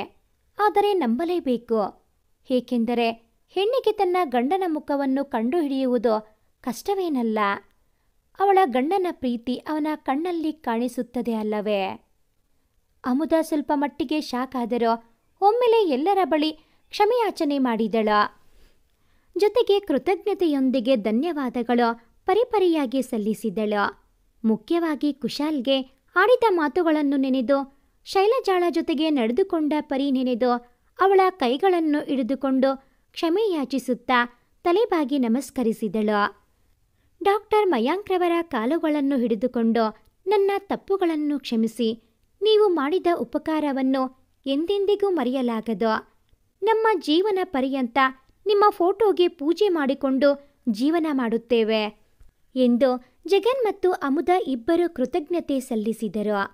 ಆದರೂ ಜಗನ್ ಮತ್ತು ಡಾಕ್ಟರ್ ಮಯಾಂಕ್ರವರಿಗೆ ಏನೋ ಸೆಳೆತ, ಆಕರ್ಷಣೆಯ ಪ್ರೀತಿ, ಇವರ ನಡುವೆ ಏನೋ ಬಂಧ ಇದೆ ಎನ್ನುವ ಹಾಗೆ. ಅಮುದ ನಿಜವಾದ ಗಂಡನನ್ನು ಮತ್ತೊಮ್ಮೆ ಅಪ್ಪಿಕೊಂಡು ಸಂತಸದಿಂದ ಮುದ್ದಾಡುತ್ತಾ ಕಣ್ಣೀರಿನ ಹೊಳೆ ಹರಿಸಿದಳು. ಹೀಗೆ ಎಲ್ಲರೂ ಸಂತೋಷದಿಂದ ನಗುತ್ತಿರುವಾಗ ಅಲ್ಲಿಗೆ ತಮ್ಮ ಮೊಮ್ಮಗನ ಸಮೇತವಾಗಿ ಜಗನ್ ರವರ ಅಪ್ಪ ಅಮ್ಮ ಬಂದರು. ಅಮುದ ಮೊದಲಿಗೆ ತನ್ನ ಅತ್ತೆ ಮಾವನ ದರ್ಶನ ಮಾಡಿದ್ದರಿಂದ ಜಗನ್ ಹೆಂಡತಿಗೆ ತನ್ನ ಅಪ್ಪ ಅಮ್ಮನ ಪರಿಚಯ ಮಾಡಿಸಿಕೊಟ್ಟನು. ಅಮುದ ಮತ್ತು ಜಗನ್ ಅವರ ಆಶೀರ್ವಾದ ಪಡೆದರು. ಜಗನ್ನ ಅಮ್ಮನಿಗೆ ಡಾಕ್ಟರ್ ಮಯಾಂಕ್ನನ್ನು ಕಂಡಾಗ ಅವಳ ಮನ ಏನೋ ಆಕರ್ಷಣೆ ಆಯಿತು. ಎಲ್ಲರೂ ಸಂಭ್ರಮದಿಂದ ಇರುವಾಗ ಅಲ್ಲಿಗೆ ಡಾಕ್ಟರ್ ಮಯಾಂಕ್ ಅವರ ಅಮ್ಮ ಬಂದರು. ಜಗನ್ ಮತ್ತು ಅವರ ಅಮ್ಮನನ್ನು ನೋಡಿ ಬೆಚ್ಚಿಬಿದ್ದರು. ಡಾಕ್ಟರ್ ಮಯಾಂಕ್ ತನ್ನ ಅಮ್ಮ ಜಾನಕಮ್ಮನ ಪರಿಚಯ ಎಲ್ಲರಿಗೂ ಮಾಡಿಕೊಟ್ಟ. ಆದರೆ ಜಾನಕಮ್ಮಳಿಗೆ ಮೈ ಬೆವೆತು ಎಸಿ ರೂಮಿನಲ್ಲೂ ಬೆವರು ಸುರಿಯುತ್ತಿದೆ. ಆಗ ಜಗನ್ನ ಅಮ್ಮ ಜಾನಕಮ್ಮನನ್ನು ನೋಡಿ, ನಿಮ್ಮನ್ನು ಎಲ್ಲೋ ನೋಡಿದ ಹಾಗೆ ಇದೆಯಲ್ಲ ಎಂದು ಕೇಳುತ್ತಾರೆ. ಜಾನಕಮ್ಮ ತೊದಲುತ್ತಾ, ಹೌದು ನಿಜ ಎಂದರು. ಜಾನಕಮ್ಮನವರು ಆಗರ್ಭ ಶ್ರೀಮಂತರು. ಅವರ ಗಂಡನೇ ಇಷ್ಟು ದಿನ ಜಗನ್ ಮತ್ತು ಅಮುದ ಚಿಕಿತ್ಸೆ ಪಡೆದ ಆ ಆಸ್ಪತ್ರೆಗೆ ಓನರ್. ಜಾನಕಮ್ಮ ತನ್ನ ಡೆಲಿವರಿಗೆಂದು ಆಸ್ಪತ್ರೆಗೆ ದಾಖಲು ಮಾಡಿದಾಗ ಅಲ್ಲೇ ಇನ್ನೊಂದು ಬೆಡ್ನಲ್ಲಿ ಜಗನ್ನ ಅಮ್ಮ ಕೂಡ ದಾಖಲಾಗಿರುತ್ತಾರೆ. ಜಾನಕಮ್ಮನಿಗೆ ಅತಿಯಾದ ರಕ್ತಸ್ರಾವದಿಂದ ಮತ್ತು ಮಗುವು ಹುಮ್ಮು ನೀರು ಕುಡಿದಿದೆ ಅಂತ ಅತಿ ಪ್ರಾಯಾಸದಿಂದ ಗರ್ಭಕೋಶ ತೆಗೆಯುವ ಪರಿಸ್ಥಿತಿ ಬಂದು ಶಸ್ತ್ರಚಿಕಿತ್ಸೆ ಮಾಡಿ ಮಗುವನ್ನು ಮತ್ತು ತಾಯಿಯನ್ನು ಉಳಿಸಿರುತ್ತಾರೆ. 3 ದಿನಗಳ ಬಳಿಕ ಜಾನಕಮ್ಮನ ಬಳಿ ಮಗುವನ್ನು ಕೊಟ್ಟಿರುತ್ತಾರೆ. ಆದರೆ ಆ ಮಗು ಜಾನಕಮ್ಮನ ಬಳಿ ಬಂದ ನಂತರ ತನ್ನ ಉಸಿರನ್ನು ಚೆಲ್ಲಿರುತ್ತದೆ. ಆದರೆ ಏನು ಮಾಡೋದು ಅಂತ ದಿಕ್ಕು ತೋಚದೆ ಜಾನಕಮ್ಮ ಇನ್ನು ತನಗೆ ಮಕ್ಕಳನ್ನು ಪಡೆಯುವ ಭಾಗ್ಯ ಇಲ್ಲ.